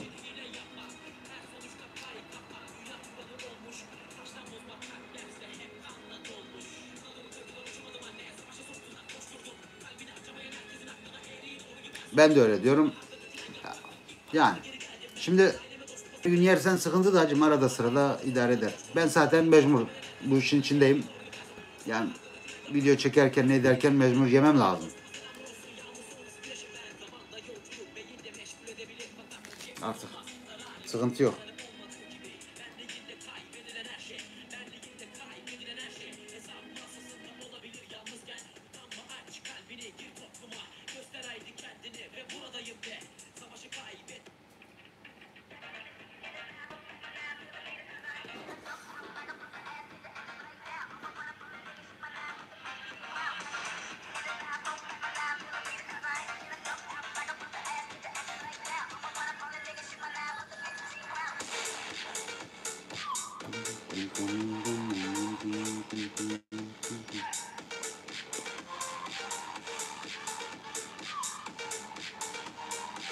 Aynen.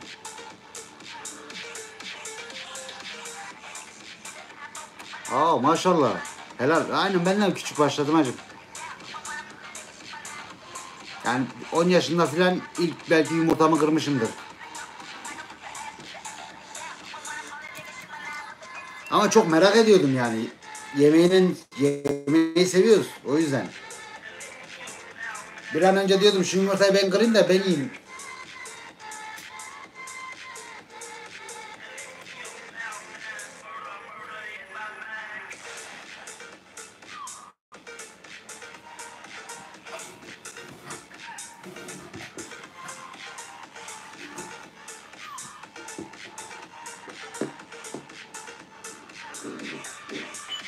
Ondan sonra makarnalar, uzun makarnalar neler hep havada uçuştu hacım.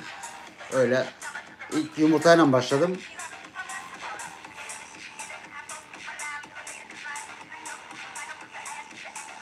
Anlıyorum. Yani.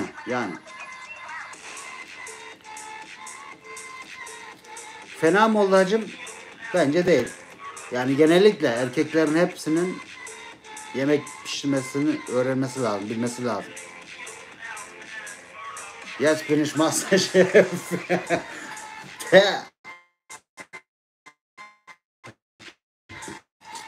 Yok canım o kadar da değil. Ama belli konularda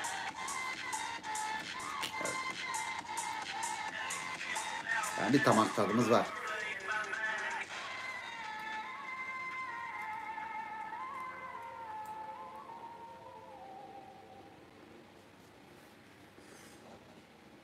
Ben en çok et şeysini severim böyle et çeşitlerini, balık, deniz ürünleri.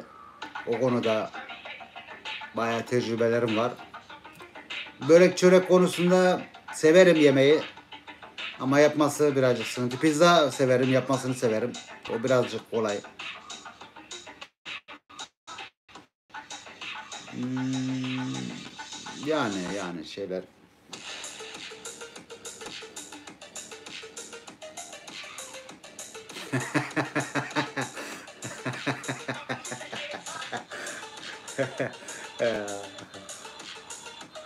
Nein, nichts bestellen. Selber kochen. Also, Danilo auf Temu.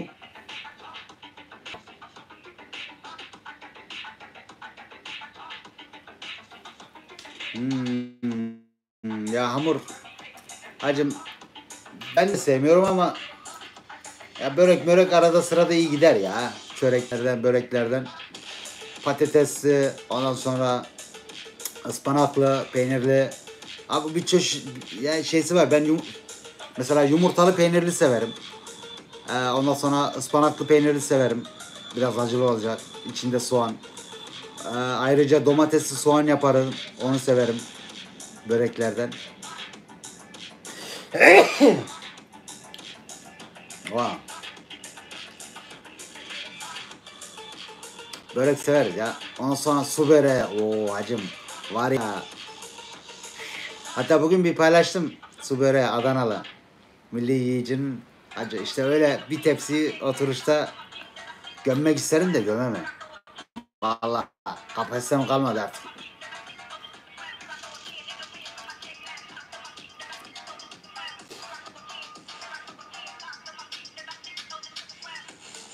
Turkish Deep House diyor.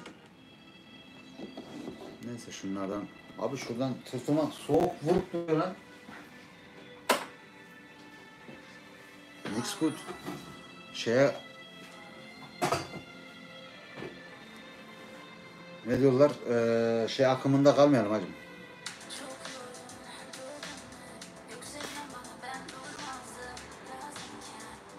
Hatta aynısı. İkisini de ben de takip ediyorum. Hatta benim YouTube sayfamdaki profilimde en aşağıda onların şeysi var yani takip ettiğim için. Videolarını izliyorum. Moruk zevkle izliyorum. İkisi de güzel. Milli Yiyici, ondan sonra Hatay Sandık içi. Bir tane de Tuna Tavus. Onu şey yapıyorum, takip ediyorum. O da iyi gömüyor.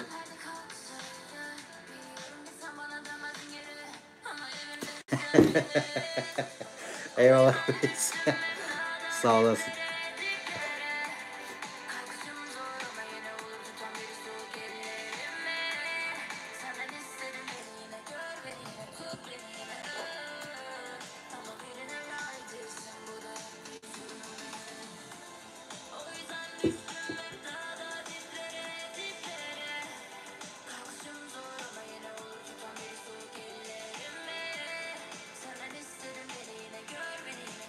Hacım ünlü olmama gerek yok.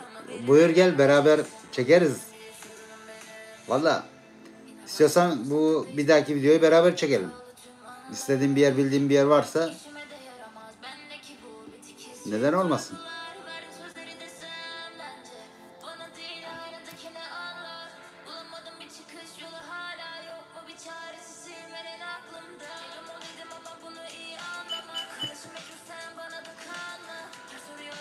Onu beklemeyeceğim hacım gerçekten de. Bak şeyde Darmstadt Griesheim'da Anatolia'da bir restoran var. Abi çok güzel. Orada Türk restoranı.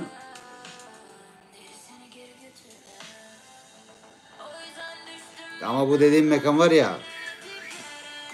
Vallahi acayip mor. Adamlar yapmadıkları yok. Tantuni yapıyorlar. Ondan sonra kokoreç yapıyorlar.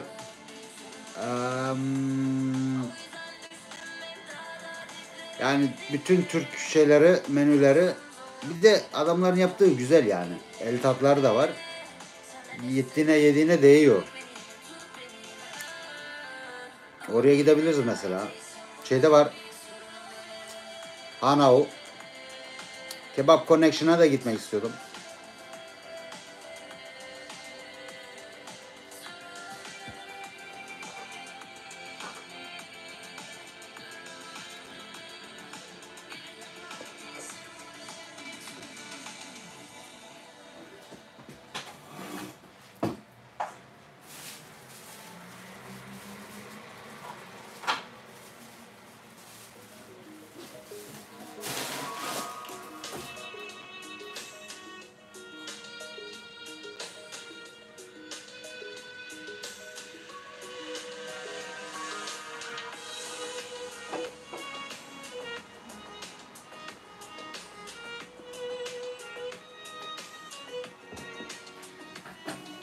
Ama Darmstadt'taki abi Türk restoranını tavsiye ederim. Gerçekten de şimdi geç 2 kişi izliyor da eğer sonra izleyen birileri varsa Anatolia diye Darmstadt Griesheim'da abi gerçekten de yani Türkiye'de en kral restorana gidip orada yemek yiyormuşsun gibi adamlarda kaliteli yemekler var.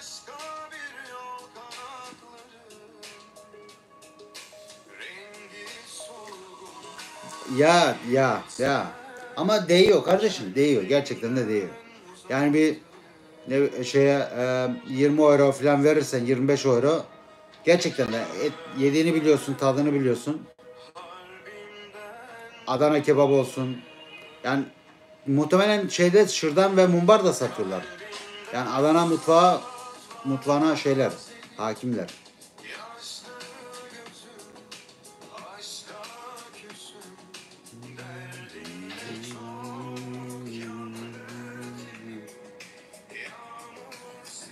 Güzelmiş be şarkı. Laptopumu da şuradan şöyle kapatayım.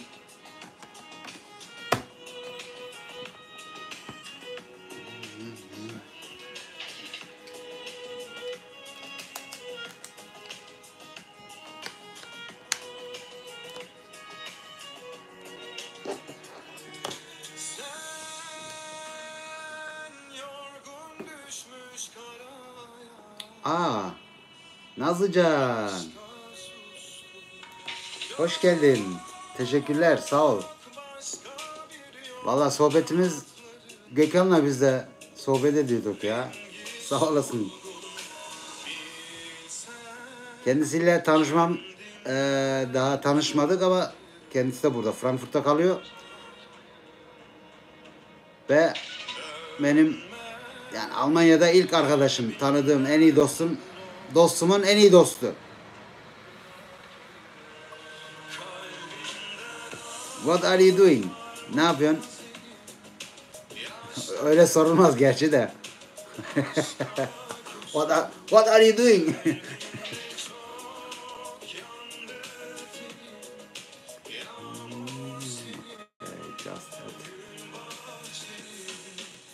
What else? Ya eigentlich ich wollte şeyde bugün Frankfurt Stadyon'da tek bugüne de şey değil, yarın da var. 3 gün boyunca parti var. Club Dome diye Club Dome diye geçiyor. Avrupa'nın galiba ya da dünyanın en büyük diskosu mu? Hacım bugün 20'yi sürdüm. 20 direktmen Hauptbahnhof'la yani tren istasyonuyla stadyon arasında tek bu etkinlik için çalışan tren ondaydım. Ve hacım o kadar millet geldi ki. Nazlıcan sonra canlı yayında da gördün mü? O sırada canlı yayında yapmıştım. Adamın bir tanesi gelmiş direktmen rayların ortasına durmuş hacım. Arabayı bırakmış gitmiş. Bir saat orada beklemiştim.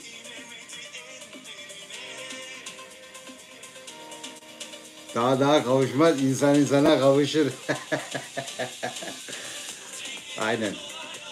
Bak gerçekten atalarımız doğru söylemiş, iyi söylemiş. Atasözlerimiz doğru.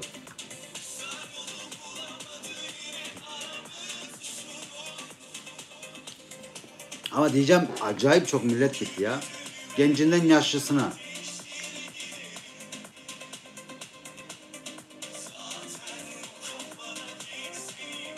Vallahi bilmiyorum, arabayı çektiler. Çok iyi oldu. Güzel bir ders olmuştur inşallah. Yani şöyle 350 falan euro, 400 euro bir cezayla muhtemelen karşılaşabilir arkadaş. Hacım hoş geldin. Sandalcı ne yapsın? Nasılsın ya? Sen nerelerdesin? Aleykümselam.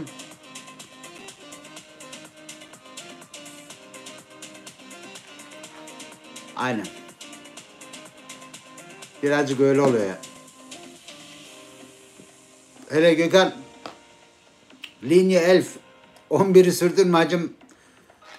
En büyük zaten caddelerden geçiyor ve o caddelerde, büyük caddelerde diskolar var. Abi ilk treni sürdün mü yani bittin. Öyle bir kafile geliyor, bir doluyor ki bütün disko senin trende zaten. Tıp çıkı bak çıkı tıp çıkı bak çıkı içeride böyle. Ama hiç kavga mavga görmedim. Herkes kafa çakır güzel.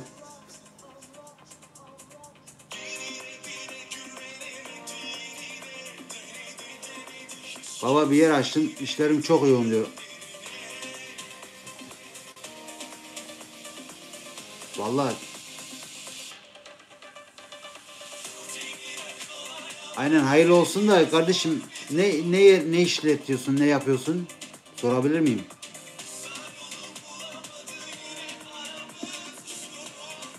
Hmm.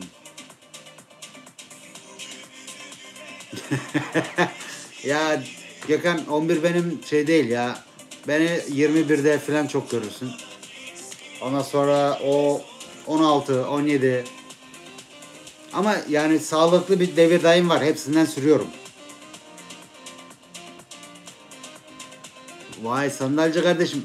Eyvallah. Restoransa gelir baba. Yeter ki yemek olsun.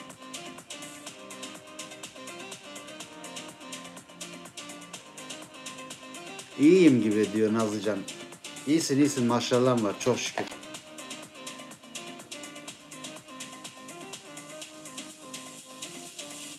Vallahi Allah bol kazançlar nasip etsin kardeşim. İşini iyi yani hakkıyla yaparsan kesinlikle mükafatını da misli alacaksın. Alırsın da yani. O Urfa, Adana. O zaman şöyle söyleyeyim. Millet hangisini daha çok seviyor? Urfa'yı mı Adana'yı mı? Ben Adana diyorum.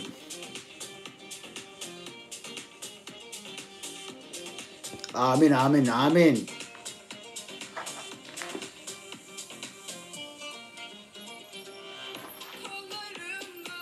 Sarma beyti mi? Ve Adana. Kebap acısız yenir. Baba dedin tamam hacım. Kalbimi kırdın valla. Nasıl kebap acısız yenir baba. Oradan 7.65 bir tane atacağım mermi.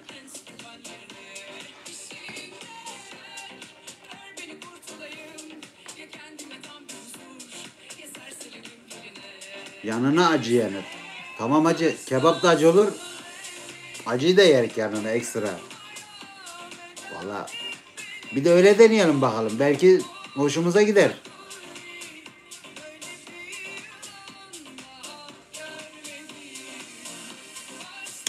Aynen acı olmaz Adana'ya ya. O baharatı filan onlar kendileri atıyorlar.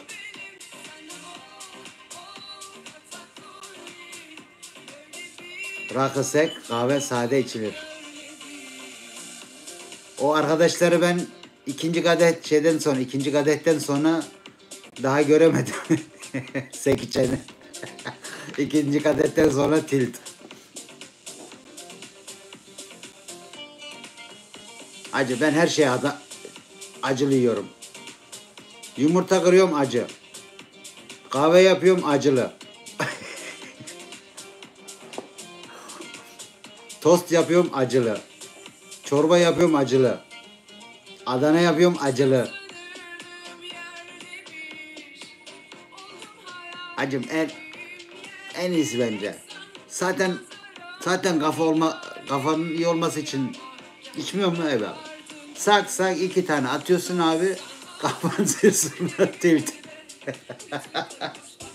La kim uğraşacak onunla saatlerce içeceksin ne diyeceksin. Lak edeceksin. Güleceksin, oynayacaksın. Espresso hacım en sevdiğim. Aynen. Direkt espresso. Niye biliyor musun? Abi 3. Bitti. Ve etkisi o içtiğim koca kahvenin şeysinin etkisini yapıyor. Bir de çok tuvalete de çıkartmıyor yani çünkü o suyu da içiyorsun ya ondan beraber.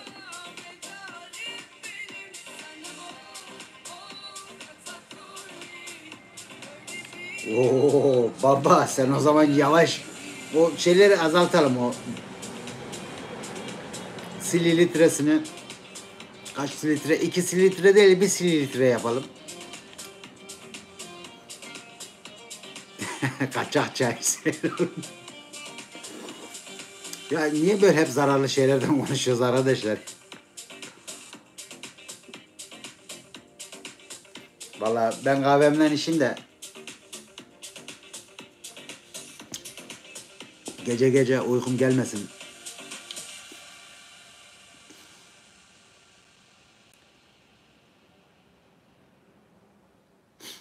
Hacım kolay gelsin diyeyim. Allah bereket versin. Hayırlı olsun dükkanında. Maşallah. Göz değmesin şöyle. Şu Kıçım popoma da bir tane şey atayım da.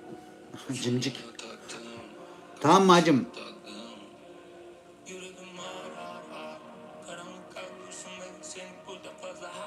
Bu saatte ne konuşalım abi de. Bu laf açıyor Gökhan'cığım, bizde biliyorum, bende böyle bir şey konusu yok yani. Belli bir konuşulacak tema yok. Aslında öyle yapmak gerekiyor. Hacı ben böyle hoşuma gidiyor. Laf açıyor öyle. Ona yorum yapıyorum, buna yorum yapıyorum, şey yapıyorum.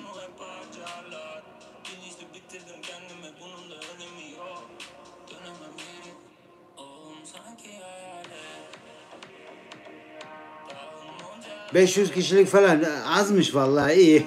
Hacım düğün salonu gibi. Allah bereket versin kardeşim.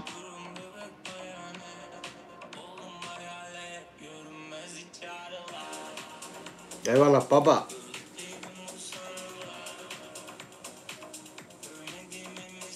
Ne demek ufak? 500 kişilik hacım, ne diyorsun sen? 500 kişilik restoran. Ha. Çok bayağı fazla ya, ben düğün salonu gibi gerçekten de. Eyvallah baba, sağ olasın. Her zaman gel yani. Bekleriz.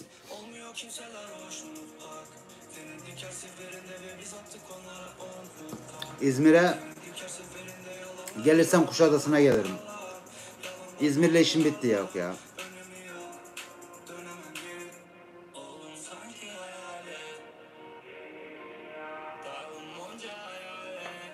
Adam ne kadar kapasite aklında büyüttüyse, düşünüyorsa 500 az diyor. La kurban olayım, şurada döner en kralına gidiyorsun, 10-15 tane filan masa atıyor adam. 500. Hacım sen Kuşadası'na gel, biz Kuşadası'na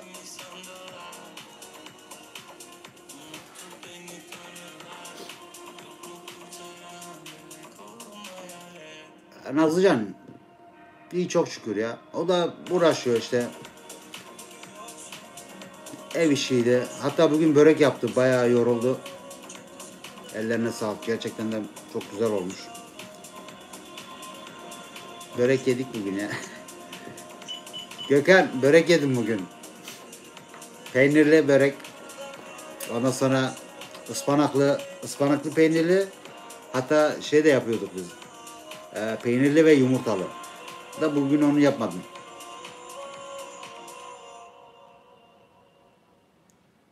İletirim. Söyledim. Onda sana selam var.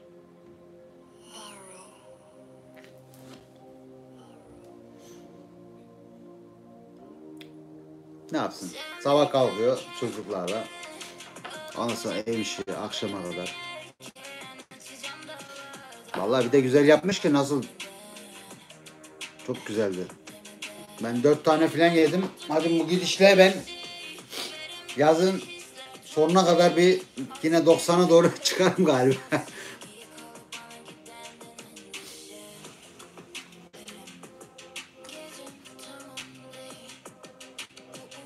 Sen ne yedin? Ne yaptın?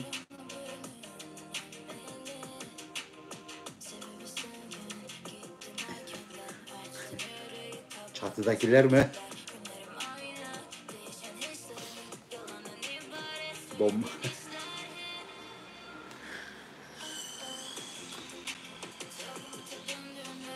Bay. Nazlıcan, sandalyeyi sen tanıyorsun değil mi?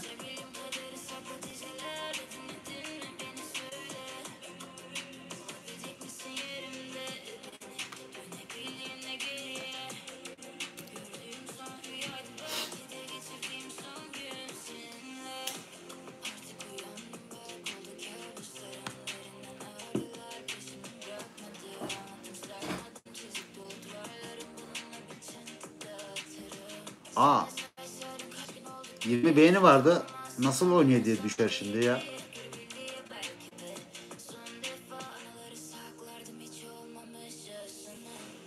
Ben şimdi anlamadım onu. Beğenenler geri gelip beğenilerini çekmişler abi.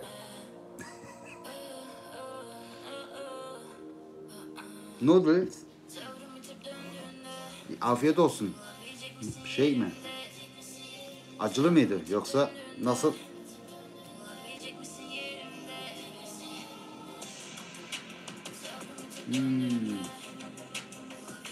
Tamam.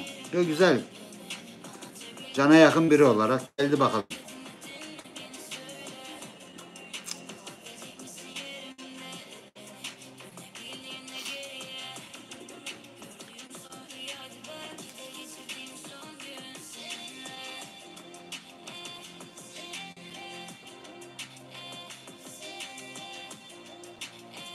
Allah razı olsun. Burada TikTok gibi sınırsız cevap. Maalesef hacım, maalesef. Yok, demin bundan 5 dakika önce falan dikkatimi çekti. Baktım 20 taneydi. Şimdi demin 17'ye düşmüş. Dedim hayırdır dedim. Beğeni atan geri gelip beğenisini çekti mi acaba diye.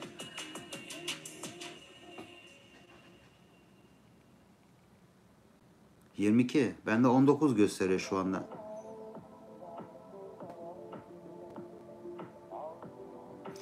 Gökhan da Frankfurtlu, buralı.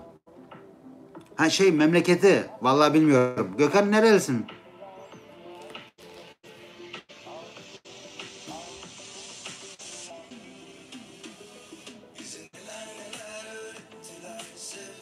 Ben Adanalıyım, biliyorsunuz yani. Sende 22 tane beğeni var. Vallahi ben de ne yapayım? Gözlerim, şu gözlüğü çıkarayım bakayım. Vallahi 19 değişmiyor.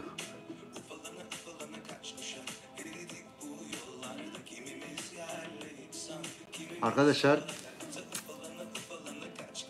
boşluğu görüyorsunuz değil mi? Küçükken çok mememişim. Öyleymiş. Emzik. No 22 tane.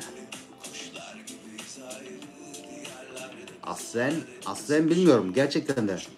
Gökhan söylesene canım benim, burada mısın da? Ben de meraklandım şimdi. Belki de söylemiştir ama biliyorum Nazlı, ben en sevdiğim arkadaşlarımdan, en iyi arkadaşlarımdan bir tanesi demeyeyim, en iyi arkadaşımın arkadaşı.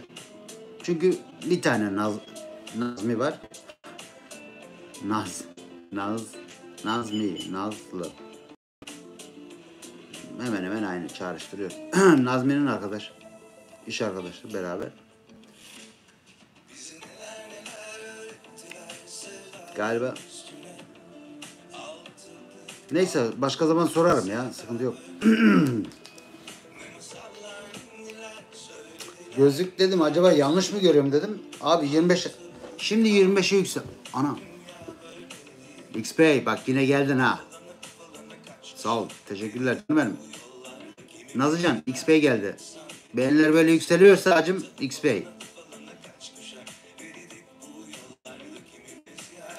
Selamünaleyküm hacı. Selam vermek yok mu?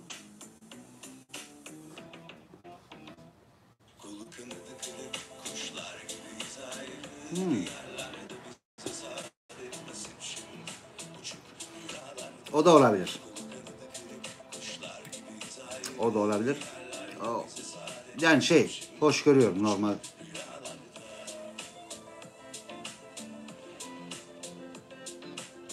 Kesinlikle. Hacım gel de anahtarını al gel. XP mecbur yapmam lazım hacım. Herkesin anlaması lazımdı.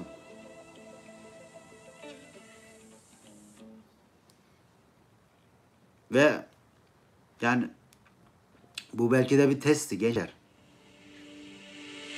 Çürük olanları birazcık test ettim galiba.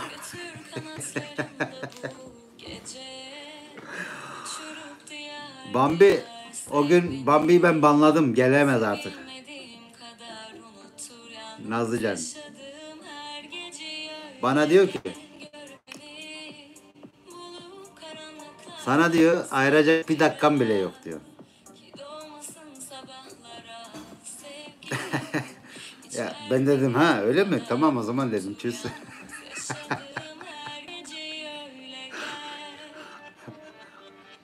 Ya şöyle Allah razı olsun gerçekten de, yani sen, Toprak da yazıyor. Arada sırada Bambi de yazıyordu başlarda. Hatırlıyorum yani çok uzun zaman geçtiği için unuttum. Ee, Ya kimseden feedback gelmiyor. Moderatörler en azından siz dedim ya birazcık bir beğeni yapın. Yorum da yazmanıza da gerek yok. Ne bileyim bir tane puan atın ya nokta atın, virgül atın, bir şey işaret, kalp mal, çiçek. En azından öyle bir şeyler olsun ki yani keşfet açılsın daha çok kişi olur. Öyle deyince bu parladı.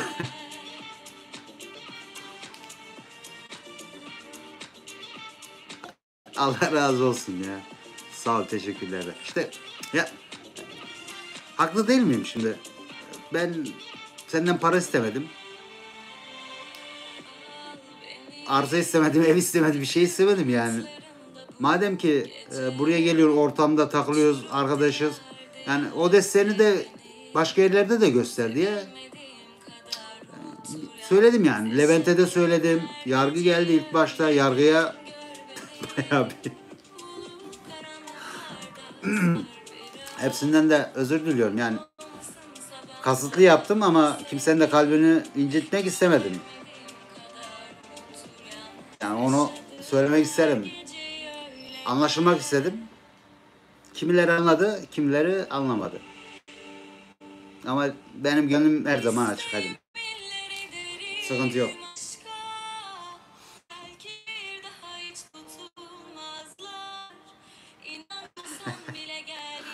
Ya o Volkan. Var ya bir tane bizim ergen. Ya çocuk da hep böyle yalan dolan bir şeyler hep yani dalavere hiç normal birisi değil biliyor musun? Ondan sonra hatta TikTok'tayken canlı yayına da geliyordu. Orada diyor ki abi diyor Bambi ile ben yazıştım diyor Instagram'da diyor. Bambi de 13 yaşında diyor. İşte böyle şeylerden bahsediyor. Ben hiçbir şekilde yani inanmıyorum. Atıyor.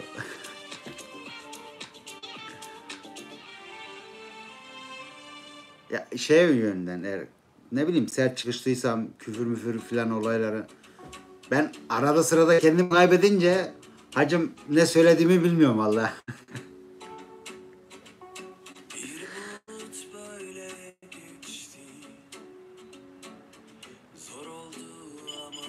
Al, aynen. Ama ben sana o gün yine taktım yani moderatörlüğün çünkü hepsini silmiştim. Bütün sayfayı. Abi kaç tane moderatörüm varmış? 40 tane mi ne? Teker teker hepsini sildim birden. Dedim canlı yayına gelince takacağım.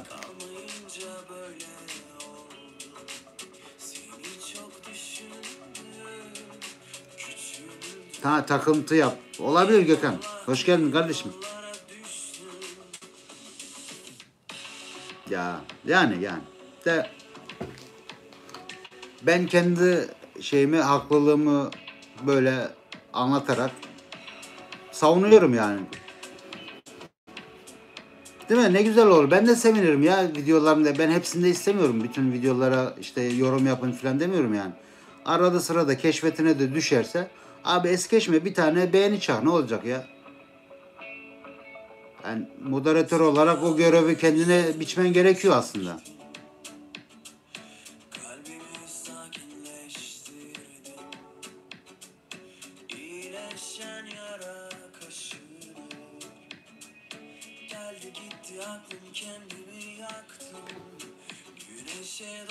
Biz de soru sorduk ama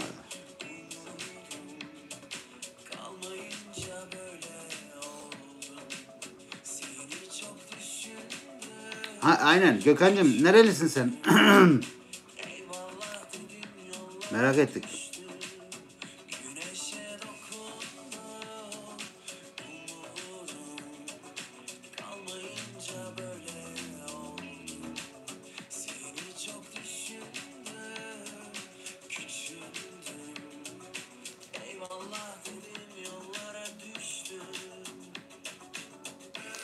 X Bey gelmiyor mu hacım artık? Gel de konuşak iki. Bugün Instagram'dan yazdı. Hacı diyor benden sorunun mu vardı? Hayırdır diyor. Yok hacım ben seninle ne sorun olacağım? Beni desteklemeyen arkadaşlarla sorunum var.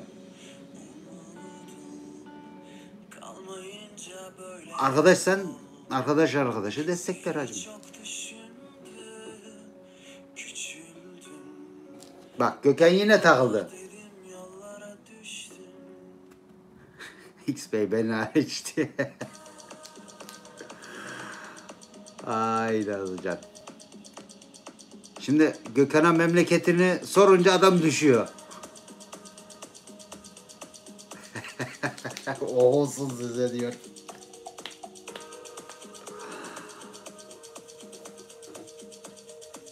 Ya şimdi gerçekten de bak ben kimseden olmayacak bir şey istemiyorum artık. İzleyicilerim kendi başına bir devlet. Herkes istediğini yapar. İzler, izlemez, beğenir, yorum yazar. O beni gerçekten de yani bu konuda ilgilendirmiyor. Tabii ilgilendiriyor. Tabii sevinirim. Ne kadar çok yorum, ne kadar çok beğeni. Hepsi bunların faktör. Bu yolda yükselmek amaçlı. Daha çok kişi, daha çok kitleye ulaşmak amaçlı. Gereken şeyler. Yapıyorlarsa eyvallah ama sen burada mavi anahtarı takmışsın hacım. Allah razı olsun. Gel de bir iki yorumda benim videoya at yani. Beklerim. Vallahi sevinirim. Şeyden değil. Yani aramızdaki o small talk'tan. Ben mesela Nazlıcan'ı yazarken böyle işteyim, stresteyim. Bir bakın Nazlıcan yazmış. Hemen böyle bir mutluluk geliyor. Hemen şey yapıyorum. Ya biliyor musun? Böyle şey de değişiyor yani. Aura da değişiyor insanın.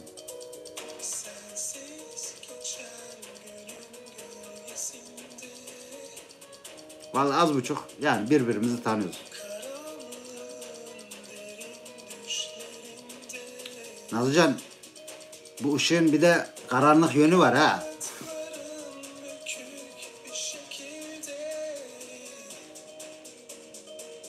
Allah razı olsun. Gerçekten de bak. Allah hepinizden razı olsun. Desteklediğiniz, yorumlar yazdığınız için. Vallahi mı diyor. Bu şey gibidir. İnsanlar yin ve yang gibidir. Her güzelliğin içinde bir kötülük, her kötülüğün içinde de bir güzellik vardır diyorlar ya. Yani ben onu demek istedim. Yoksa sonuçta ben de insanım. Sizin gibi hepimiz insanız abi. Herkes hata yapar. Amacımız hata yapmak değil. Yani bağcıyı dövmek değil. Üzüm yemek. Bizim bağcıyla işimiz yok hacım.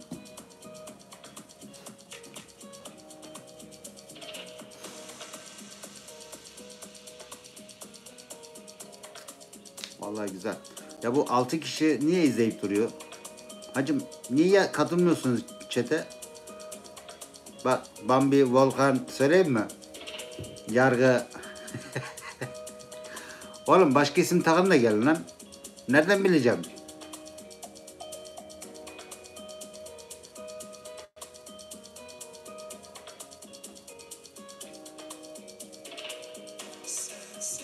Aa. Bam, bam, Bambi diyecektim. Allah cezasını vermesin. Demin dedim aklımda kaldı. Cadı. Ya. Nazlıcan. Kırcaali'den. Bulgaristan Kırcaali.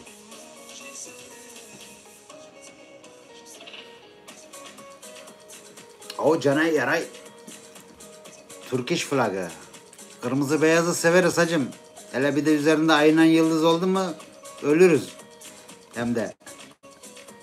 Aleykümselam. Evet 6 kişi dedik. Hemen millet şey yapmıyor ya. Nazlıcan güvenmiyor kendine. Size pasta yaptım gelince çayda kahvede benden arkadaşlar.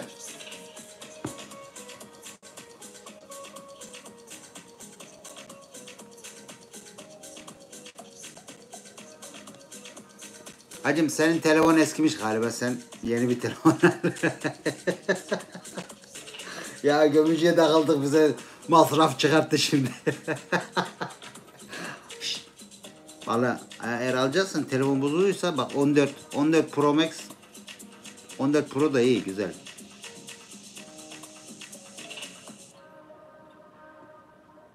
O aşk aşkım benim. Hayır senin bu ne ya? Nereden yenisi mi yaptın kendine?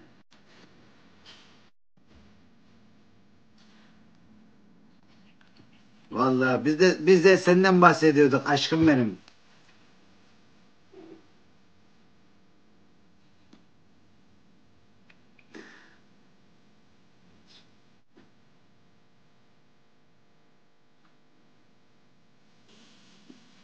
Evet sen nerelerdesin sen diyor da.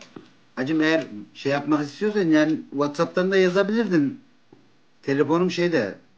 Bu ikinci telefonun canlı yayın yapıyorum.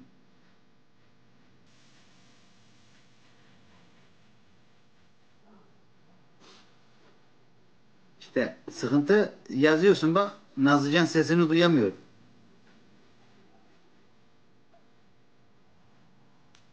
Hmm.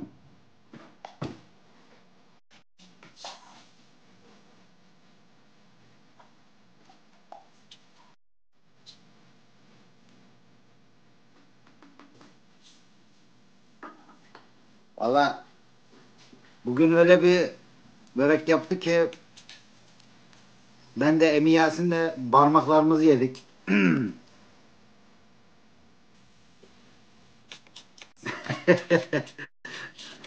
Hey. La la la la la.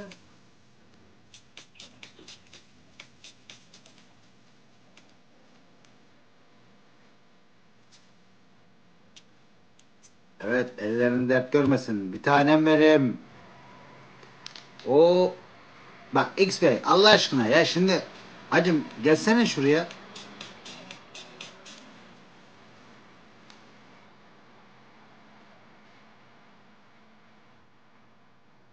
Valla bugün de yedik yarın da yiyecek. Yiyecek.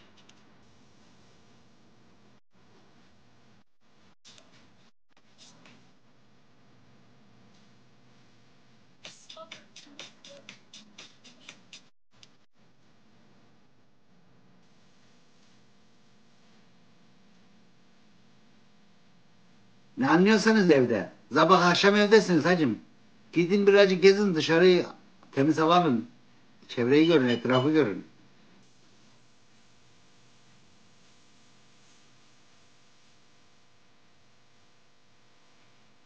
Şey yaparız paket yollarız sıkıntı değil hacım. Şey adrese değil paket istasyonuna.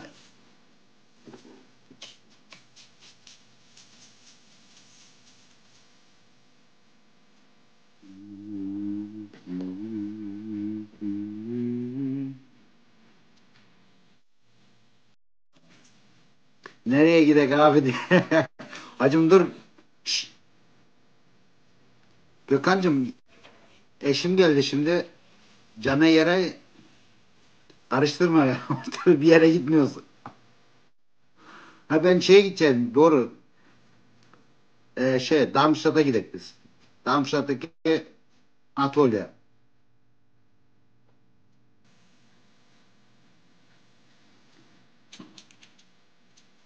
Ha valla sen de doğrusun.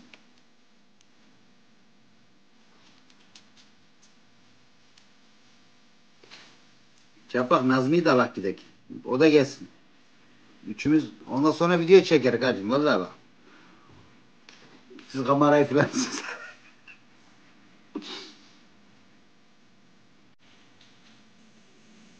Eğlence değil kız. Eğlence değil bir tanem. Hayır. Anatolia eee, gitmiştik yani biz. Kokoreç falan yaptılar ya orada. Düzeltiriz hepsini birer birer. La yok tövbe la. Aşkım ben öyle birisi miyim? Gökhan tanımaz ama ben hacım öyle birisi değilim yani. Bak tek başıma giderim. Koşarım, spor yaparım, şey yaparım. Gezer tozarım. Ama eğlenmeye tek başıma gitmem.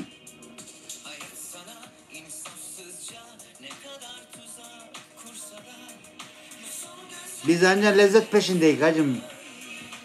Heh, sandalye de geldi. Vıy. Tabii bir tane mi istiyorsun? Kalk gel. Yukarı gel. Penthouse'da bekliyorum seni. Köşemizi ayarladım. Bak televizyonu da kurdum.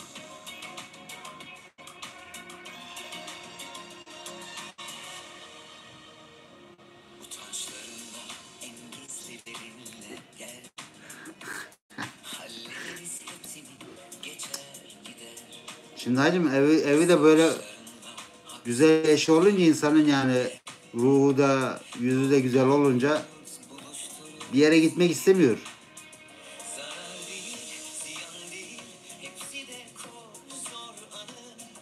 Hadi.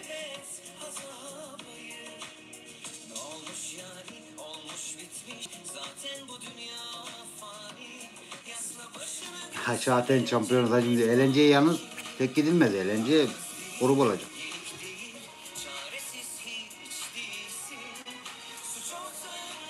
Sen dur hele diyor.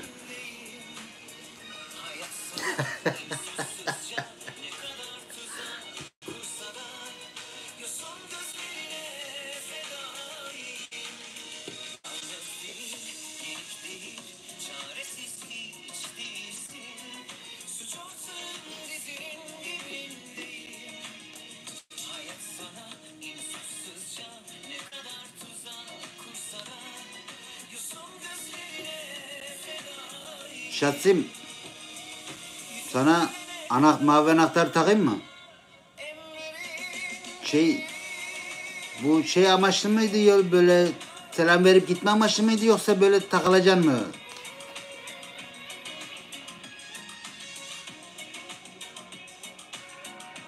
İyi gelir, iyi gelir. Zaten bu sene izine gitmiyor.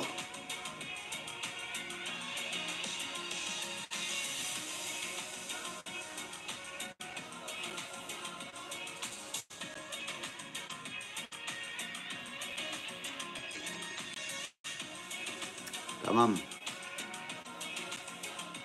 Light'ın moderatör.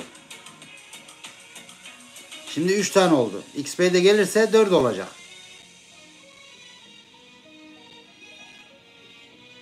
Sen daha yeni kebapçı açtın hacım. Sen bir yere gidemezsin.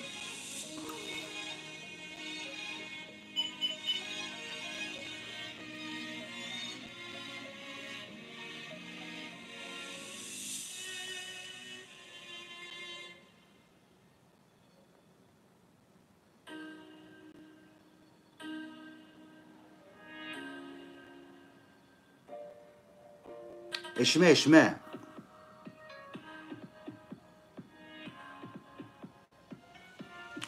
Gökhan 6. ayın 20'sinde İzmir'e uçuyorum diyor. Hacım İzmir'e uçuyorsan sıçtın. İzmir yan taraflara.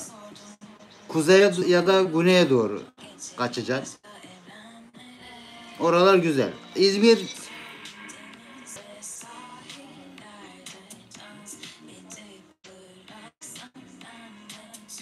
Sandalcı, sen onun aşkı mısın diyor.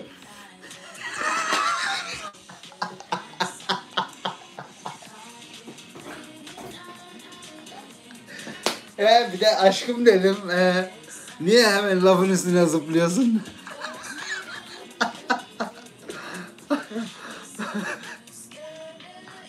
Vallahi. Ya hacım olmaz böyle şey.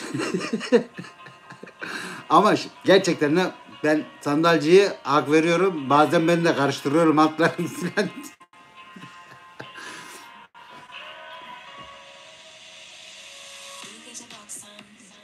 Edremit. Balıkesir. Hacım çok güzel yerler orası. Balıkesir, Edremit, oralar sağlam.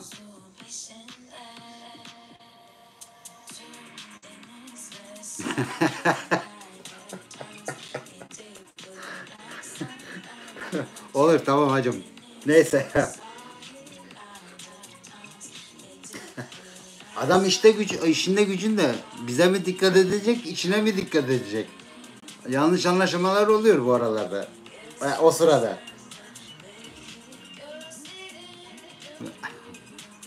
Ya XP hadi gel. Vallahi sağ ol. Teşekkürler. Cansın. Hani paketim nerede? Paket yolluyordun. Bana diyor ki sana diyor paket yollayacağım abi diyor. İnşallah diyor açmaya cesaret bulursun diyor. Hayırdır hacım bomba mı yollayacaksın? Bum. Ya gerçekten de XP.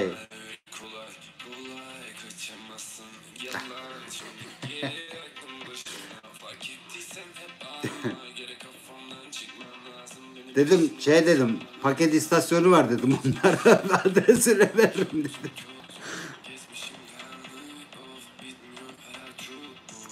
Evet küstü kesin. Ama ben söyledim hatta bugün Instagram'da da yazdım açıklamaya çalıştım ama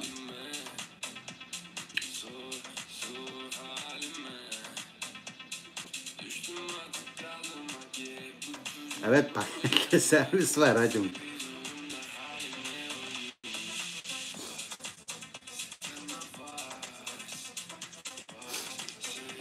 Vallahi ben de gülmekten ağladım. Neyse. Evet. Belki sonradan kapanırken gelir.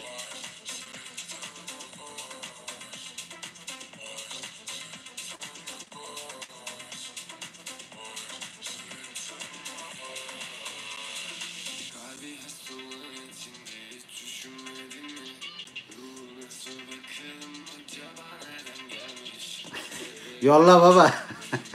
Şimdi acılı olsun ama lütfen. Bak. Şöyle diyelim hacım. Hiçbir et sonradan tuzlanınca, baharatlanınca tatlı diye olmuyor. Pişmeden önce baharatını basacaksın bence. Yani en azından tuzunu. Ötekileri sayma. Tuzu olacak hacım içinde.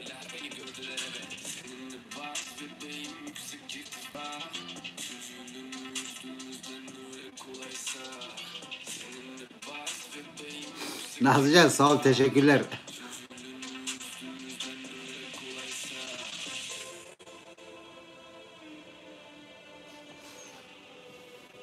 Şeysini neyse.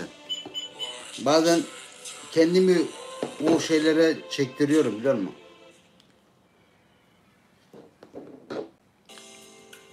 Eksiye düşürtmeye menzili değiliz hacım. Da arada sırada oluyor. Selçuk. Sen çok.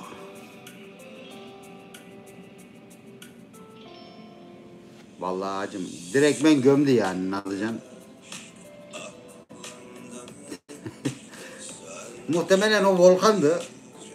Hacım tam volkan tarzı.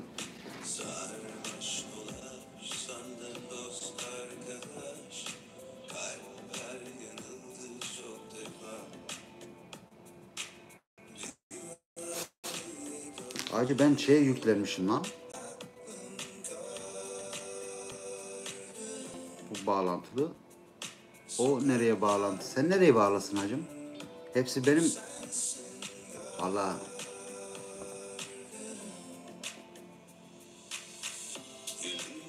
Vay Sayçım. Aleykümselam canım benim. Hoş geldin.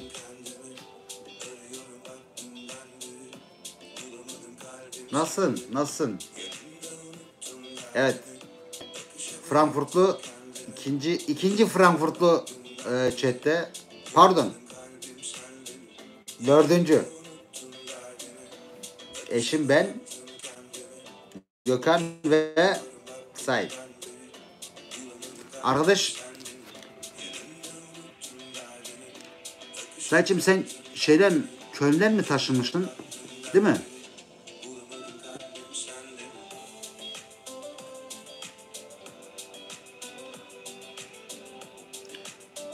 Yeni mod bulmadım hacım. Benim eski modlarım beni seven, gerçekten de beni kabul eden, beni böyle seven arkadaşlar. Yani tek kendi şeyleri amaçlar için buraya gelenler değil. Yine döndün başa. Hep bir telaş, azıcık yavaş. Geçti ömürler boş. Sen de yapalım diyor Frankfurtlu. Hayırdır aşkım? Yine ne düşünüyorsun? Anlat bakalım şu fikrini. Sokaklar Dinlemek istiyorum. Çok meraklandım. hep sensin. Seni sevmiyorsun hacım diyorum. Bak buna duble kalp. Bir de şu Japon şöyle orijinal bir kalp yapayım.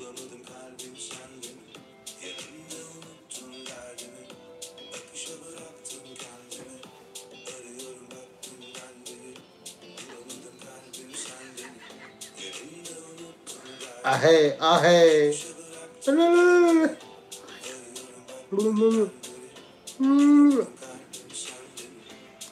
Nazlıcan onu iyi yapıyor.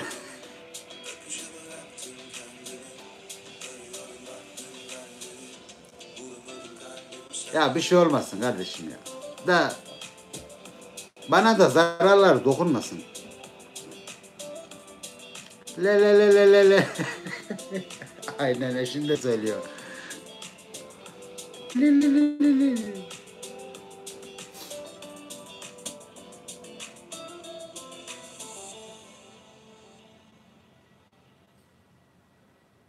Olsun olsun diyor. Ya neyse olsun valla. Bu konuda mütevazı olamayacağım şimdi. Bu kadar ısrarınıza dayanamıyorum hacım. Olsun.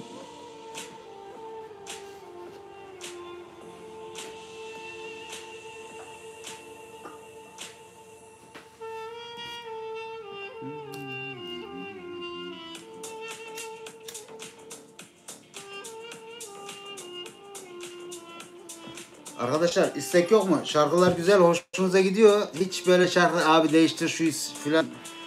Milletin de hoşuna gidiyor gerçekten de değil mi? Hiç farkında değilsiniz. Ya hey ya hey. Ninja toprağım. Canım benim. Selamun aleyküm. Aleyküm selam kardeşim. Nasılsın? Hangi toprak attı seni buraya? Rüzgar attı buraya.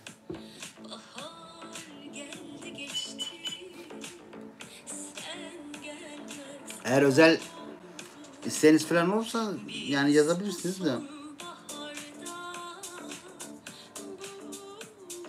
Sohbet şahane, şarkılar bahane. Güzel. Doğru hacım. Neyse. Dediğin gibi müzikler ben özel seçtim yani. Bize çetime özel. Ben geçen bir şarkı duydum.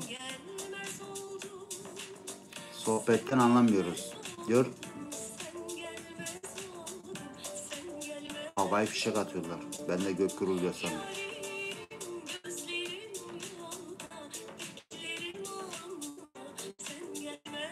Dur bir bakayım.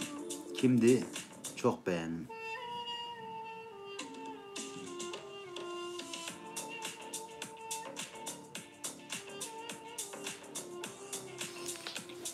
Toprağım. Yengen oluyor.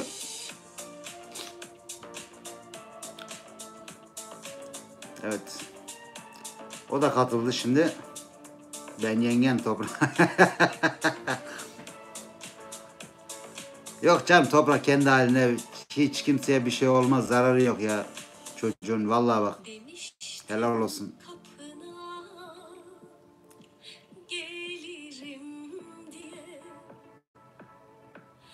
Bir an sustum. Neyse gençler evet. Vallahi güzel. 9 kişiyiz şu anda. XP'de geldi mi tamam hacım. Abi kurbana niye gelmedin dedin? Namaza mı?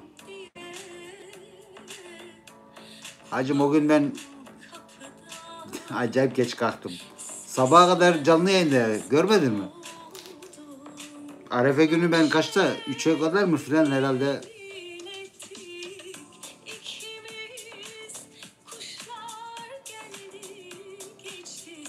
Vay Muratcığım hoş geldin canım benim. Hakkari Özel Kuvvetler. Hacım sen de kurban bayramı mübarek olsun. Muratcığım.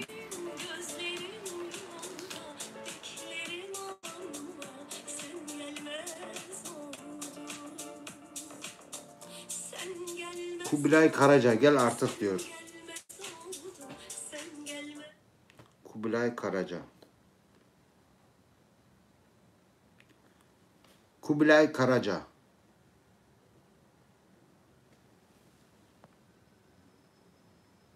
Gel artık.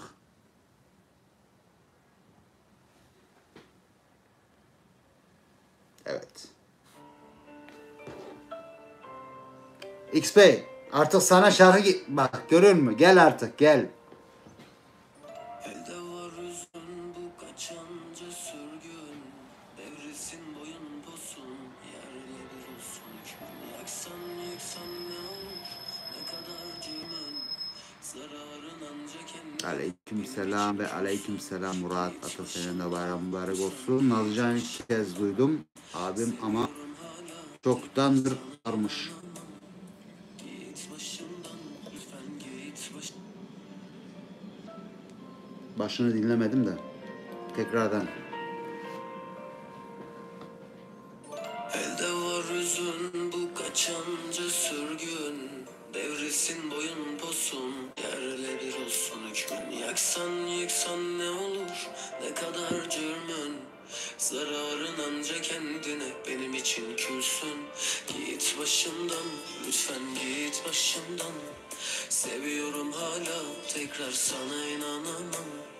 Git başımdan lütfen git başımdan. Çünkü vazgeçemem senden sevdim çocuk Evet yaşımda. Türkiye'de ben de hacım. Sen orada yabancısın, evimden uzaktasın. Gururum umurumda değil, gel artık. Kardeşim sorun değil gerçekten de. Karınca kararır. Saat bir hayli geç oldu, ben mağdur. Sen Dursun ben. Aleykümselam. Hoş geldin kardeş. gururum umurumda değil. Saygı sonsuz komutanım diyor. Karardı gökyüzü, birazdan iner rüya. Şöyle pardon. Saat bir hayli geç Lanet. oldu, ben mağdur. Hacım beni vururlardı böyle selam verseydim.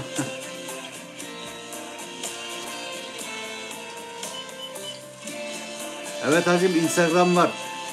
TikTok da var. Instagram hesabım da var profilimde.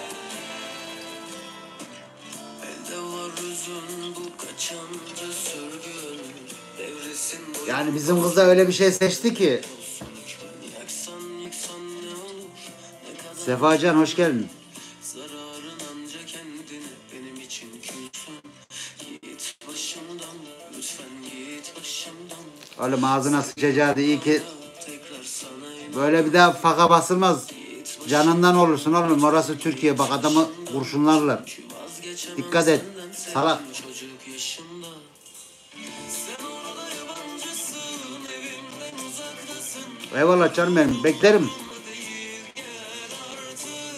Karardı gökyüzü, birazdan iner yağmur. Saat bir İstiyorsan yolla bakayım hemen. sen orada yabancısın. Oo gelmiş bile. Umrumda değil, gel artık. Karardı gökyüzü, birazdan iner yağmur. Saat bir hayli geç oldu, ben mağdur.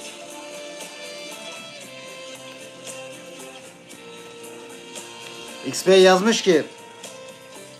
Hacım okuyorum mesajını. İlk önce ben ona yazdım. Şey yapın bakalım. Aleykümselam. Hacım yok hiçbir şekilde senden sıkıntım yok. Bekliyorum canlı yayını bekliyorum. Mavi anahtarını teslim edeceğim dedim. Fotoğrafımı yolladım. Canlı yayında sitem etmemin sebebi canlıya katılan arkadaşların hiçbirinin 2 kişi hariç ne videolarda, ne shortlarda, ne yorumlarda görünüyor olması.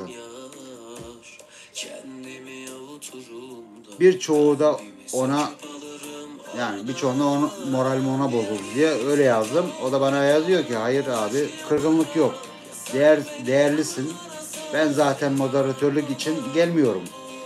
En başından bunu demiştim ki zaten moderatörlük istememiştik ilk zamanlar. Yeni yayın açtığımda kendim yapmıştım. Doğru diyorum. Tamam hacım. Eyvallah. Sağ olasın. Yani kırgınlık yok. Gerçekten de şey de diyelim.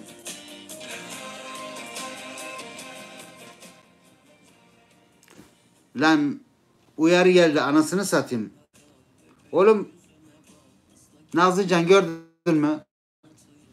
Bak senin şarkı uyarı getirdi.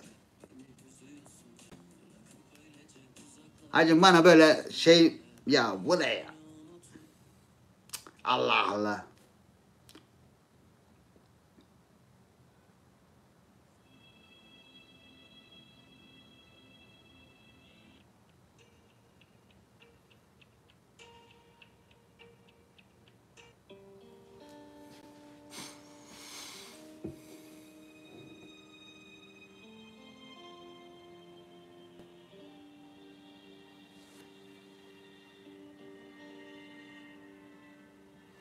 Gökhan Kurt, garibanlar sevsin de erkek adamı parasız kimse sevmez diyor.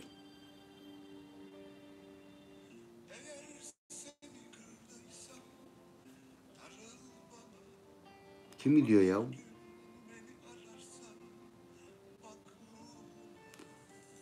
Toprağım ben Galatasaraylıyım. Ya gerçekten de futbolu fazla şey yapmıyorum ya ben. Oyuncuları sorsam bilmiyorum. Vallahi moruk. Yalan yok. Bir tane oyuncusunu bilmiyorum. Kaleciyi sor. Vallahi bilmiyorum. Sefacan. Hoş geldin canım benim. Seni diyorlar. Vallahi ben orada baya bir şey geldi. Bu uyarı da gelince müzikten dolayı hemen değiştirdim farkındaysanız. Ona yoğunlanınca şeyleri akışı göremedim. Baya bir kayma oldu yani. Sandalcı gidiyor. Tamam kardeşim Allah'a emanetsin. Vallahi Cane hemen vallahi telif yedik. Warnung, wir haben Audiodaten in deinem Stream entdeckt, die einer anderen Person gehören. Dein Stream kann da vorübergehend gesperrt werden, wenn du weitermachen willst. Prüfe bitte, ob der Rechteinhaber kleinen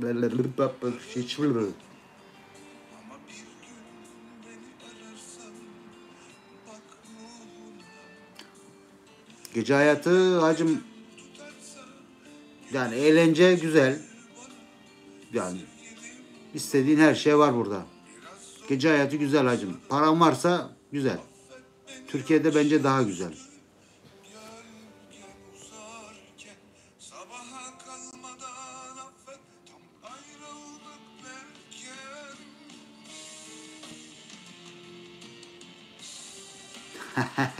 Hacım benim de yani ben de babam da Galatasaraylı. Aileden görüyorum yani aileden. De dediğim gibi futbolla fazla şeyim yok.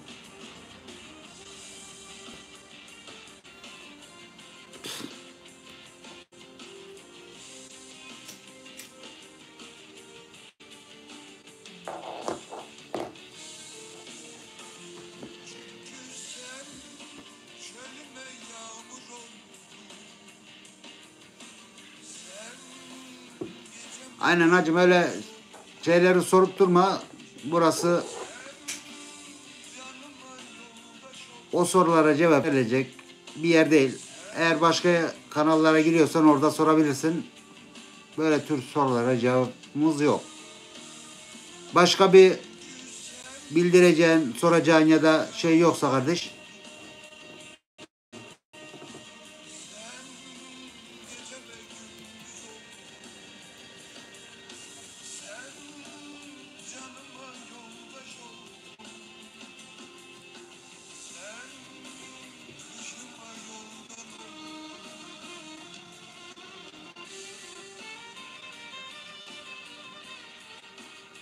Ya şeylere şimdi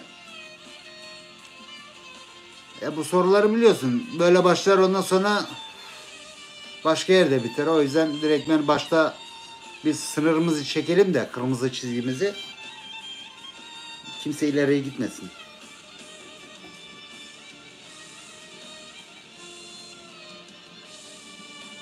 Abi ben gencim diyor aklım. Lan oğlum aklın tek oraya mı gidiyor? Sen gençsin. Aklın nereye gidecek biliyor musun? Sen eğitimine gidecek. Okuluna gidecek. Sen şimdiden bunları düşünüyorsan hacım. Sen geç. Pase. Geçmiş olsun.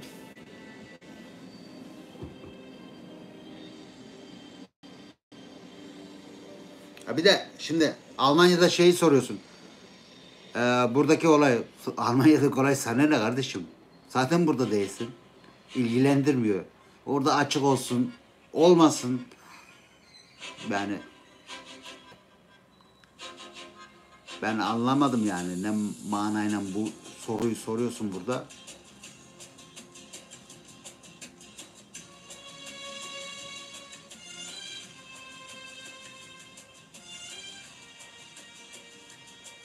Eyvallah Toprak. Sağ ol kardeşim. Tamam o zaman şöyle yapalım. Şu andaki chatte bulunan tüm arkadaşlarım bayramını kutluyorum. Ellerinizden öpüyorum. Harçlığımı yarın IBAN'a bırakıyorum. Bak aşağıya. Şöyle bir en az 50 euro. En az 50 euro hacım. 50'den aşağısı kurtarmaz. 5-10 falan kabul etmiyoruz. Lütfen bayramlık harçlarımızı şeyimize yolluyorsunuz IBAN'ımıza. Estağfurullah.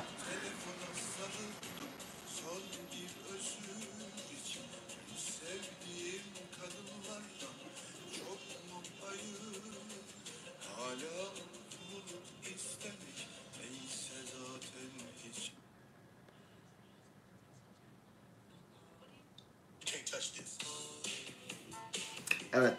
Ortamı birazcık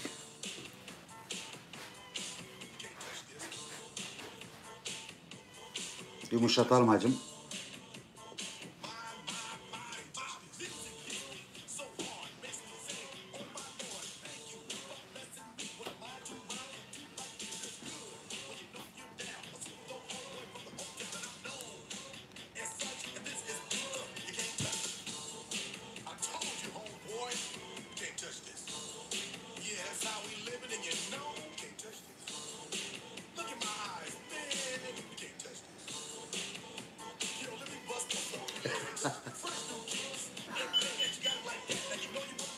Hayırdır? Sinyal geliyor.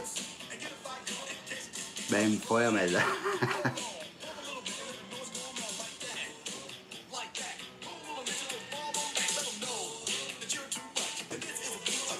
Touch.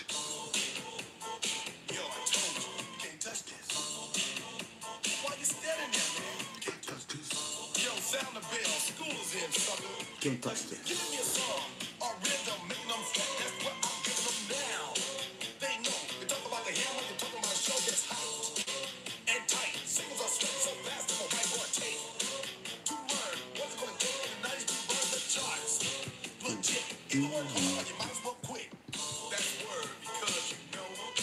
Can't touch this. Ya Banu geldi ya şimdi millete atıyor teker teker.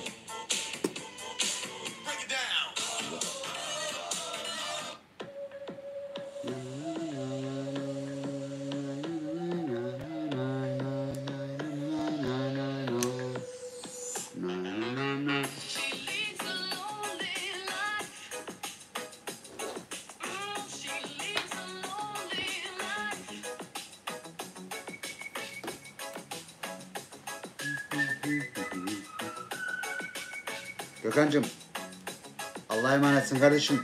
Kendine iyi bak. İyi tatiller diliyorum. Görüşürüz.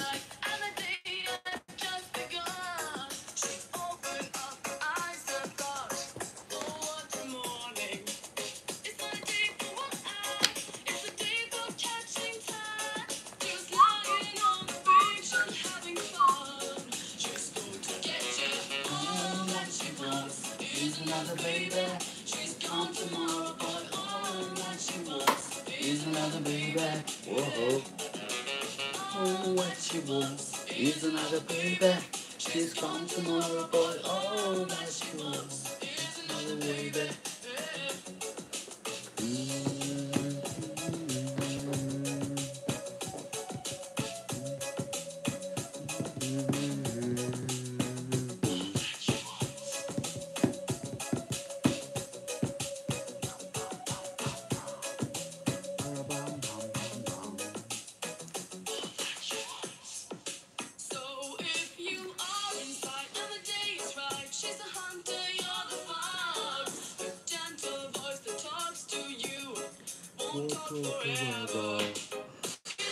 Oy. Evet gençler, saat 12'ye geliyor yavaş yavaş. Ben de kapatmayı düşünüyorum. Şarkıdan sonra kapatabiliriz. She's come to my bar, what she wants, hey, hey. What she wants is another baby. She's come to my bar, what she wants is another baby. It's another baby. Evet gençler, geldiğiniz için çok teşekkür ediyorum. Katılan tüm arkadaşlara saygılar, sevgiler. Cansınız.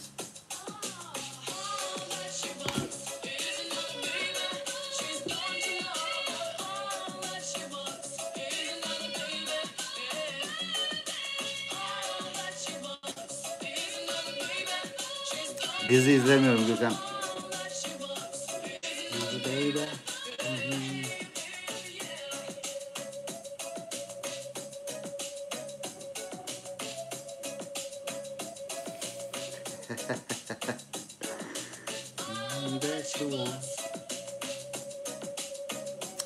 Evet, Nazlıcan.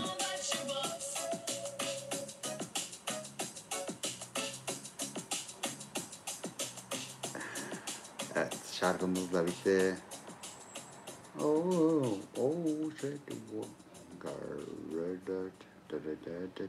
Американская фирма Transceptor Technology приступила к производству компьютеров «Персональный спутник».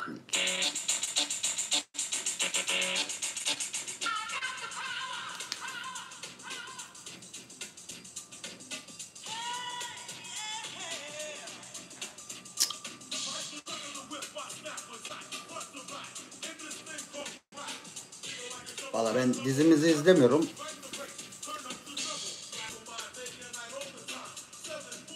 I got the power.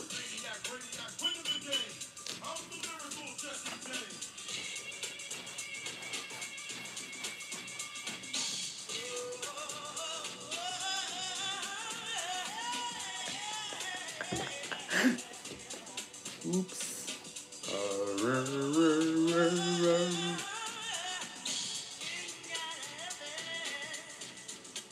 90'ların şarkıları.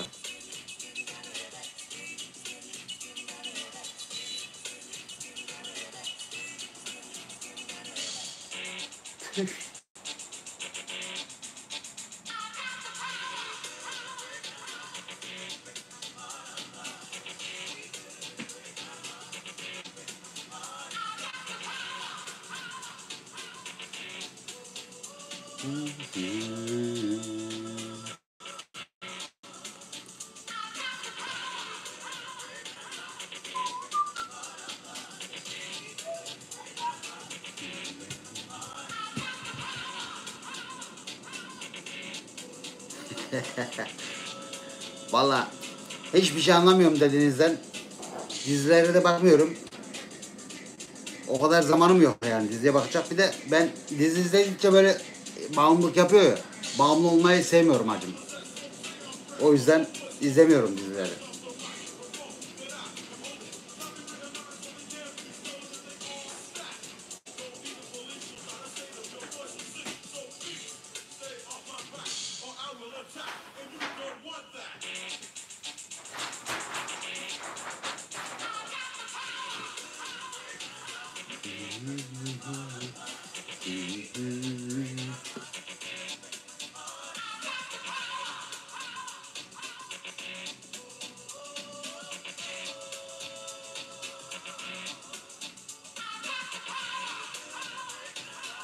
Ha, tamam hacım. Takip ediyorsunuz. Valla ben dediğim gibi dizilerden fazla haz almıyorum. Kızılcık Şerbeti izliyorum. Ama Eşref başlayacağım ve işlat. Güzel.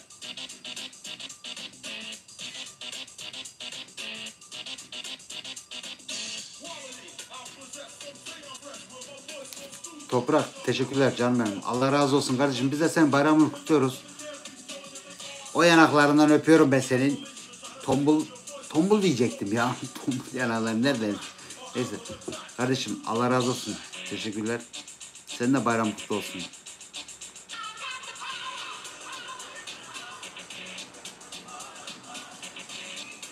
Bıyıklı ayı boğan.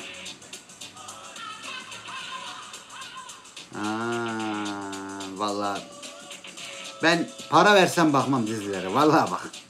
Para versem bakmam. Hele Türk dizileri acayip bir tipik ya. Gerçi bütün dünya şey yapıyor, izliyor ama ben sevmiyorum acaba ya. Dediğim gibi bağımlılık yapıyor. O hoşuma gitmiyor.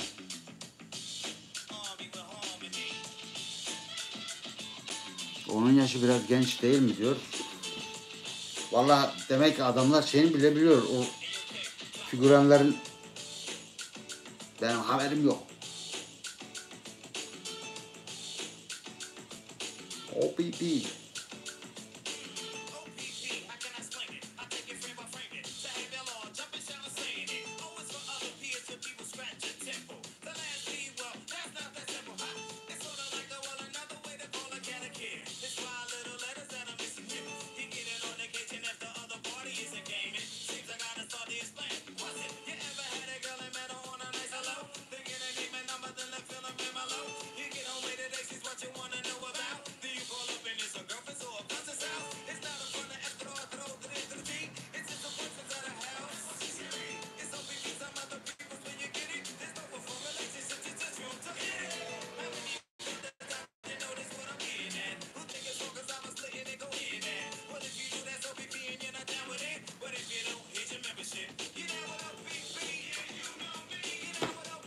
Yeah, you know me. Yeah, you know me. Yeah, you know me. Yeah, you know me. Yeah, you know me.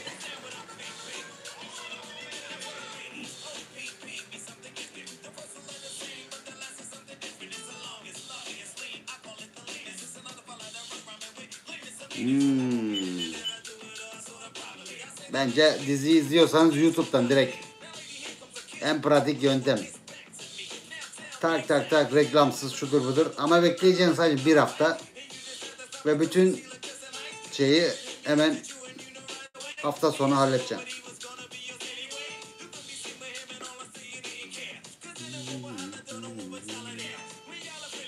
Vallahi ne güzel öyle bir kaygım yok yani.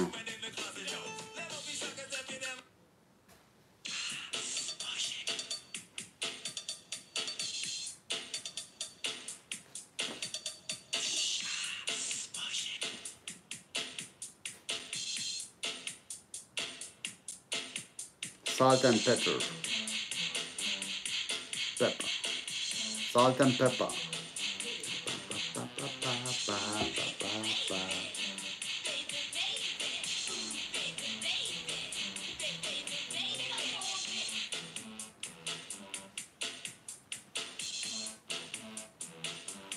Hadi bakalım. Tempo.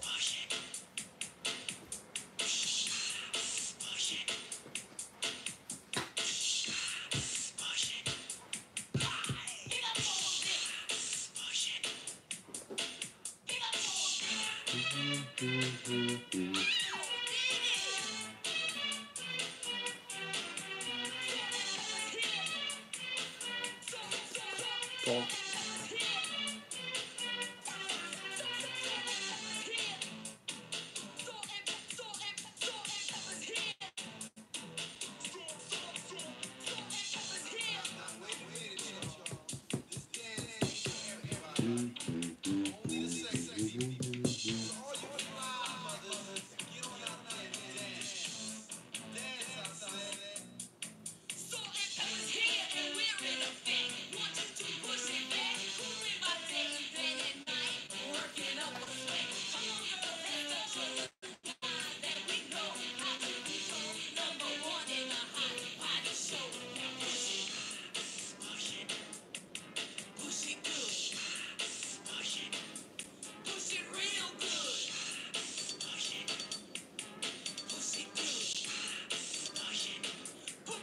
Oh my God.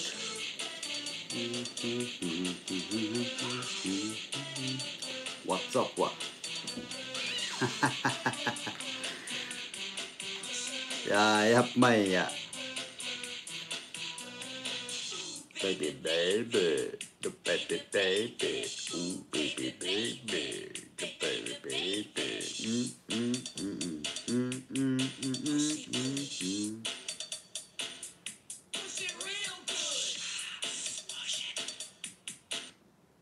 And it goes a little something like this. Run DMC.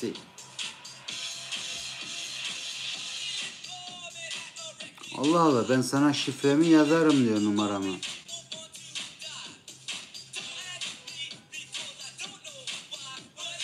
Hatta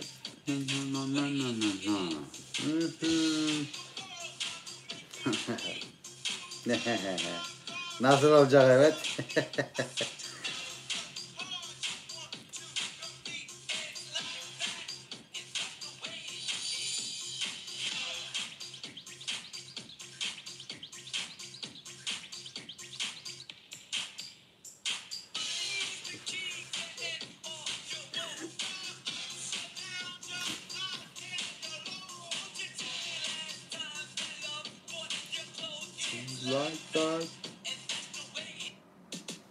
Evet. En sevdiğim şarkılardan bir tanesi.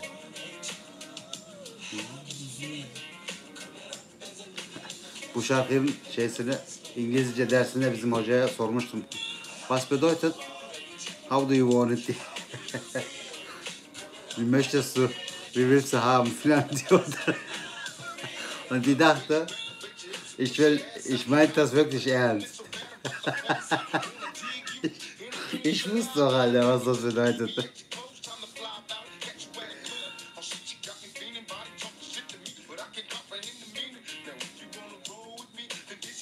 Oo, acım, karanlık işler. Bak, ilgimi çekti.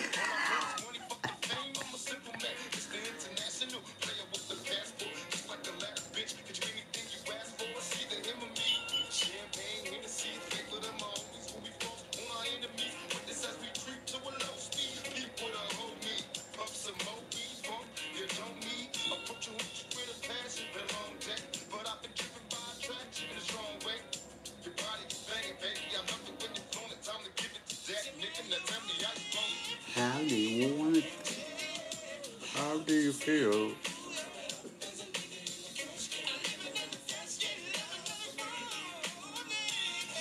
O Onurcuğum, aleykümselam.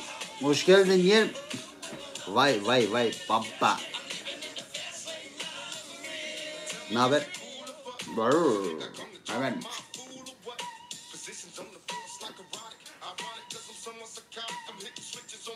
Hey.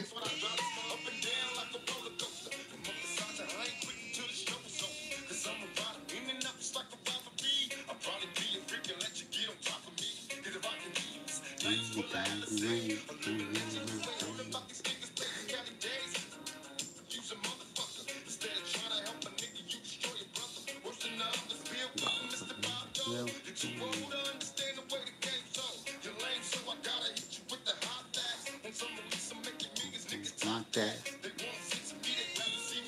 Oh.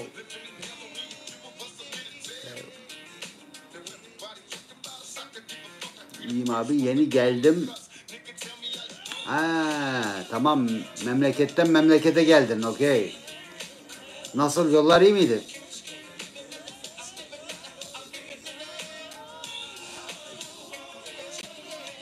How do you feel? Tamam, hallet gel hemen.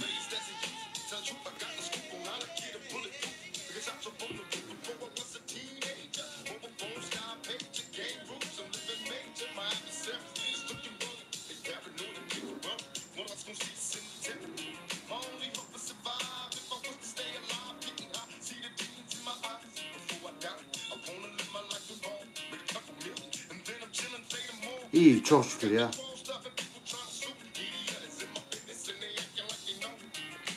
Valla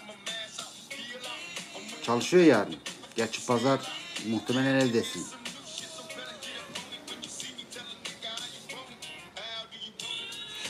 you want it? How do you feel coming up?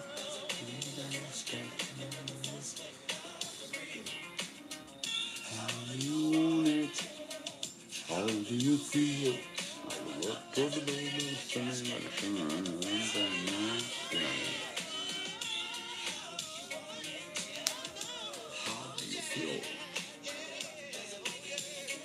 Hip hop'ta geçerim abi.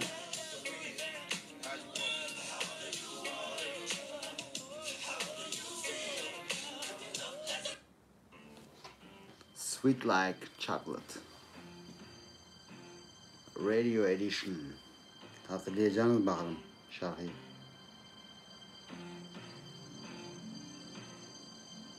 Ben de hatırlamıyorum.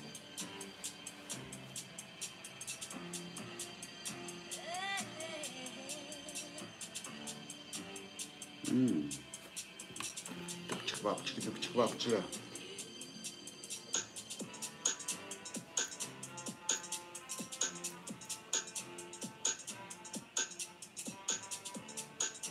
Evet.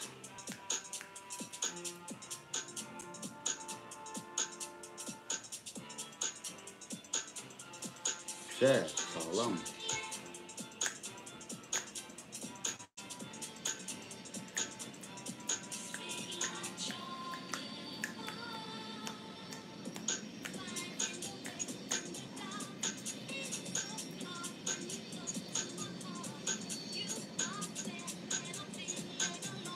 Çocuk şarkısıymış be.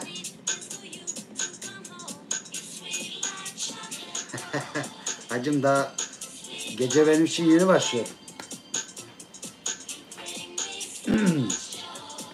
Hacım eğlenmeye falan gittiğimizde en son diskodan ben ayrılırdım. Yani pistten.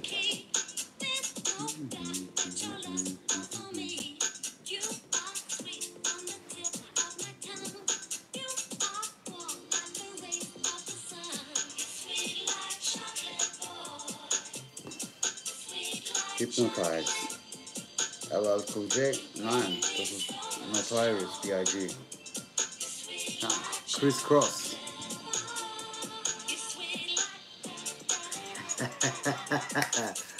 Evet hacım. Valla rahat 2 tane şeyli gömdüm. Ispanaklı peynirli. O kadar da peynirli ve tek peynirli gömdüm. Yani 4 tane falan börek gömdüm rahat.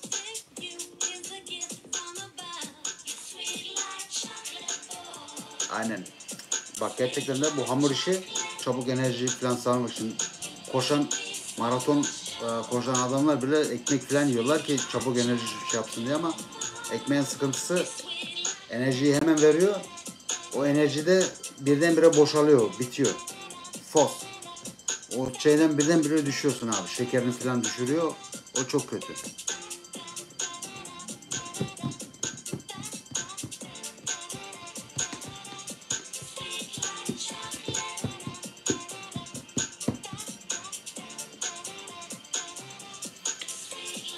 Müzik oldu mu, ritim oldu mu hacım? Eyvallah. Güzel. Kaçıyor musun Gökhan? Hacım görüşmek üzere. Kendine iyi bak. İyi uykular diyeyim. Yatacaksın tabi. Sanmıyorum da neyse. Biz Chris Cross'un diyecektim. Oğlum çok bunlar da bağırıyor bayağı.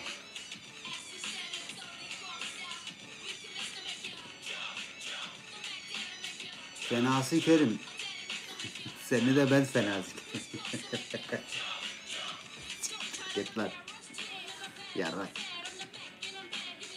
Bayramdan bahsediyorsun, böyle bir isim takıyorsun. Bas git gerizekalı.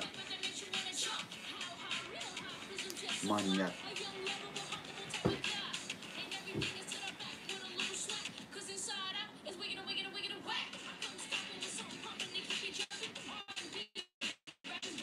Yok hacım kovmuyorum, ben Allah'a emanet deyince ben kaçıyorsun sandım. Ne bileyim kimseyi kovduğumuz yok ya, dur hele.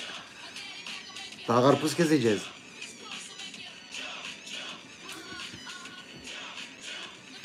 Neyse.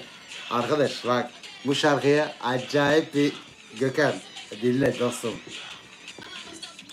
Sene 1997. Hayır 97 değil şey. Hatta daha erken. 96 da olabilir. 96 aynen. Sınıf gezisiyle Prag'a gidiyoruz. Prag. Çeşay. Bir hafta oradayız hacım. Neyse. Vallahi ilk vardığımız gün Fırak'ın içini dışını çeviriyoruz böyle. İlk günden böyle gezdik dolaştık böyle. Öyle bir yerler var ki ne güzel böyle bar sokaklar. Bir bardan çıkıyorum ötekisine giriyorum böyle bam bam. Bir de fiyatlar o kadar ucuz ki. İçtiğin her şey böyle o zaman işte ne bileyim euro yoktu. Fenik. Mark ve fenik. Yani 50 feniye falan bira içiyordun. O kadar ucuz yani. 1 euroya koca menü. Neyse hacım acayipti. Oraya vardık. Bütün bizim sınıfla güzel bir disco vardı. Ama nasıl diye biliyor musun? Böyle 2 katlı ortası boş. Pistin şeysi alanı boş. Dans edilen yeri. Bir başında DJ orada şeyleri kurmuş. Mekanizma işte boksları. Hemen önünde de millet orada dans ediyor. Etrafındakiler dans ediyor. Bir de bir kat var balkondan. Orada da millet var. Orada da dans ediyorlar. Böyle aşağıya bakabiliyorsun. Biz de Tokatlı arkadaşım vardı. Cüneyt. Ondan işte takılıyoruz. Ne ediyoruz? Aynı günde orada bir grup daha varmış sınıf. Çocuktan öğrendik. İşte tanıştık neydik, nerelisin neydim. Ben New York'tan geliyorum diyor. İşte ismim bir şey. Sınıfla geldik buraya. Ondan sonra jump müziği başlıyor. Bizim Tokatlı çocuğa diyor ki jump diyor. Çocuk diyor no. O da şaka yapıyor da o da gerçek anlamış gerizekalı. No dedi. Come on filan diyor. Let's go. I know you can jump. Vallahi moruk. Bak çocuk bizim oradaki balkondan bunlar şarkı söylerken jump bir zıpladı. Direkt ben DJ'in önüne düştüğü gibi ayaklarından şöyle yan düştü. Bir bokslara oradaki hoparlörlere bir tanesine geçirdi öyle. Bak vallahi bak. Disco'da 1 saniye 2 saniye böyle müzik kesildi. Dum. Herkes şaştı ne oluyor filan dedi. Ondan sonra biz birbirimize bakıyoruz dedik lan bu sana mı ne yaptı filan. Çocuk kaldırdı kendini aşağı attı. Ve bu müziği Jump'ı dinlediğim zaman hep o aklıma gelir. O New York'ta çocuk Amerikalı. Jump. Ya.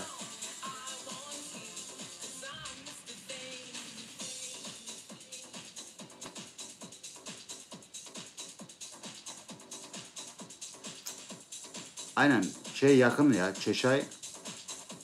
O zamanlar biz trenle gitmiştik. Ve yani dediğim gibi Mart zamanıydı. Acayipti ya. Ben şeyle gitmiştim. Kaç mark vardı? 100 mark mı falan yanımda vardı bir hafta. Mark akşamları diskolara gidiyoruz, eğleniyoruz, ne ediyoruz? Vallahi para değildi. 3 marka, 5 marka.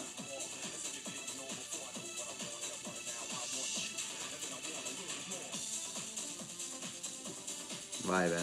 Evet. Bu da Almanya'ya ilk geldiğim zamanlar vardı böyle müzikler. Şeylerde biz hortlara giderdik. Derste okuldan sonra ders yapmaya işte eğlenmeye ne etmeye. Hem zaman geçiriyorsun hem orada yardım ediyorlar. Derslerinde falan sorunlar yaşarsan ya da ders yaparsan egal. Gelip yardım ediyorlardı. Hem orada sosyalleşiyorsun hem yardım alıyorsun. Bazen de yemek falan da yapıyorlardı. Ve orada hep böyle disco yapardık. Bu müziklerden böyle acayip dans ediyorduk. Şu bak çocuk. Ama hepsi küçük çocuklardan yani şeylere kadar. Biz de o kadar 13 yaşında falan. Yani 13-14 yaşında. O zamanlar okullarda da hatta diskolar olur diye. Benim okulumda da vardı. Pauzalarda biz yapardık mesela. Diskolarda disko yapardık. Müzik diskosu. odalar olurdu böyle halle gibi ekstra. Büyük odalar. Orada müzik çalarlardı.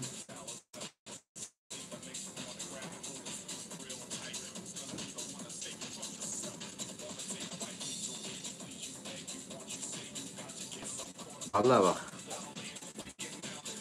Ya işte biz çocuktan yani tanıştık şey yapıyoruz ama dalga geçmiyoruz. Bizim tokatlı birazcık şeydi. O fırlamaydı. O çocuğa birazcık dedi. Come on, jump falan dedi. No, no, no. Bakıyor bir de böyle şey yapıyor aşağı kontrol ediyor. Gözüne kestirdi arkadaş. Ya dediğim böyle 5 metre 10 metre bir yer değil. Yani bir direkt ben atıyorum 3 metre falan var maksimum. Yani 3 metreden aşağı atlıyor aşağı. Ayaklarıyla böyle tam ayak gerçekten de ayaklarının üstüne geldi. Ondan sonra şöyle hafiften bir zıplama yaptı. Don. Boksa bir geçirdi. Oh man.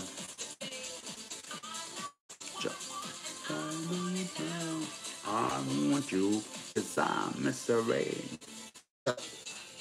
Evet. Gökhan'cığım, kardeşim ve diğer arkadaşlar yayınımızın sonuna geldik gerçekten. Demin kapatacaktım ama birazcık daha laf lafa açınca şey olunca geri çekildim. Bugünlük yeter. 188 dakika gösteriyor çok şükür. Valla fazlasıyla yeter. Sizin sayenizde tabi. Geliyorsunuz izliyorsunuz. Biz varız mor. İzlemiyorsanız yokuz. Amaç o. Allah'a şükür. Allah razı olsun. Geldiniz. Katıldınız chatimize. Canlı yayınımıza. Renk kattınız. Şeref verdiniz. Artık başka canlı yayınlarda görüşeceğiz inşallah. Gelirsiniz yine. Özellikle anahtarlı arkadaşları bekliyorum. Gökhan'cığım kendine iyi bak. Aşkıtom seni çok seviyorum bir tanem. Diyeyim. Nazlıcan gitti, kablosu muhtemelen hendisiyle uğraşıyor. Onur'um o da gitti. Canım benim. Artık izleyen arkadaşlar çok teşekkür ediyorum geldiğiniz için, izlediğiniz için ve beğenileriniz için de. Evet 103 geliyorsunuz yani 103 beğeni oldu. XP'ye de teşekkür ediyorum. Hacım hiçbir sıkıntımız yok seninle. Biliyorsun rajon her şeydir abi. Rajon adamısın hacım. Rajonu severiz. O yüzden yani dedikleri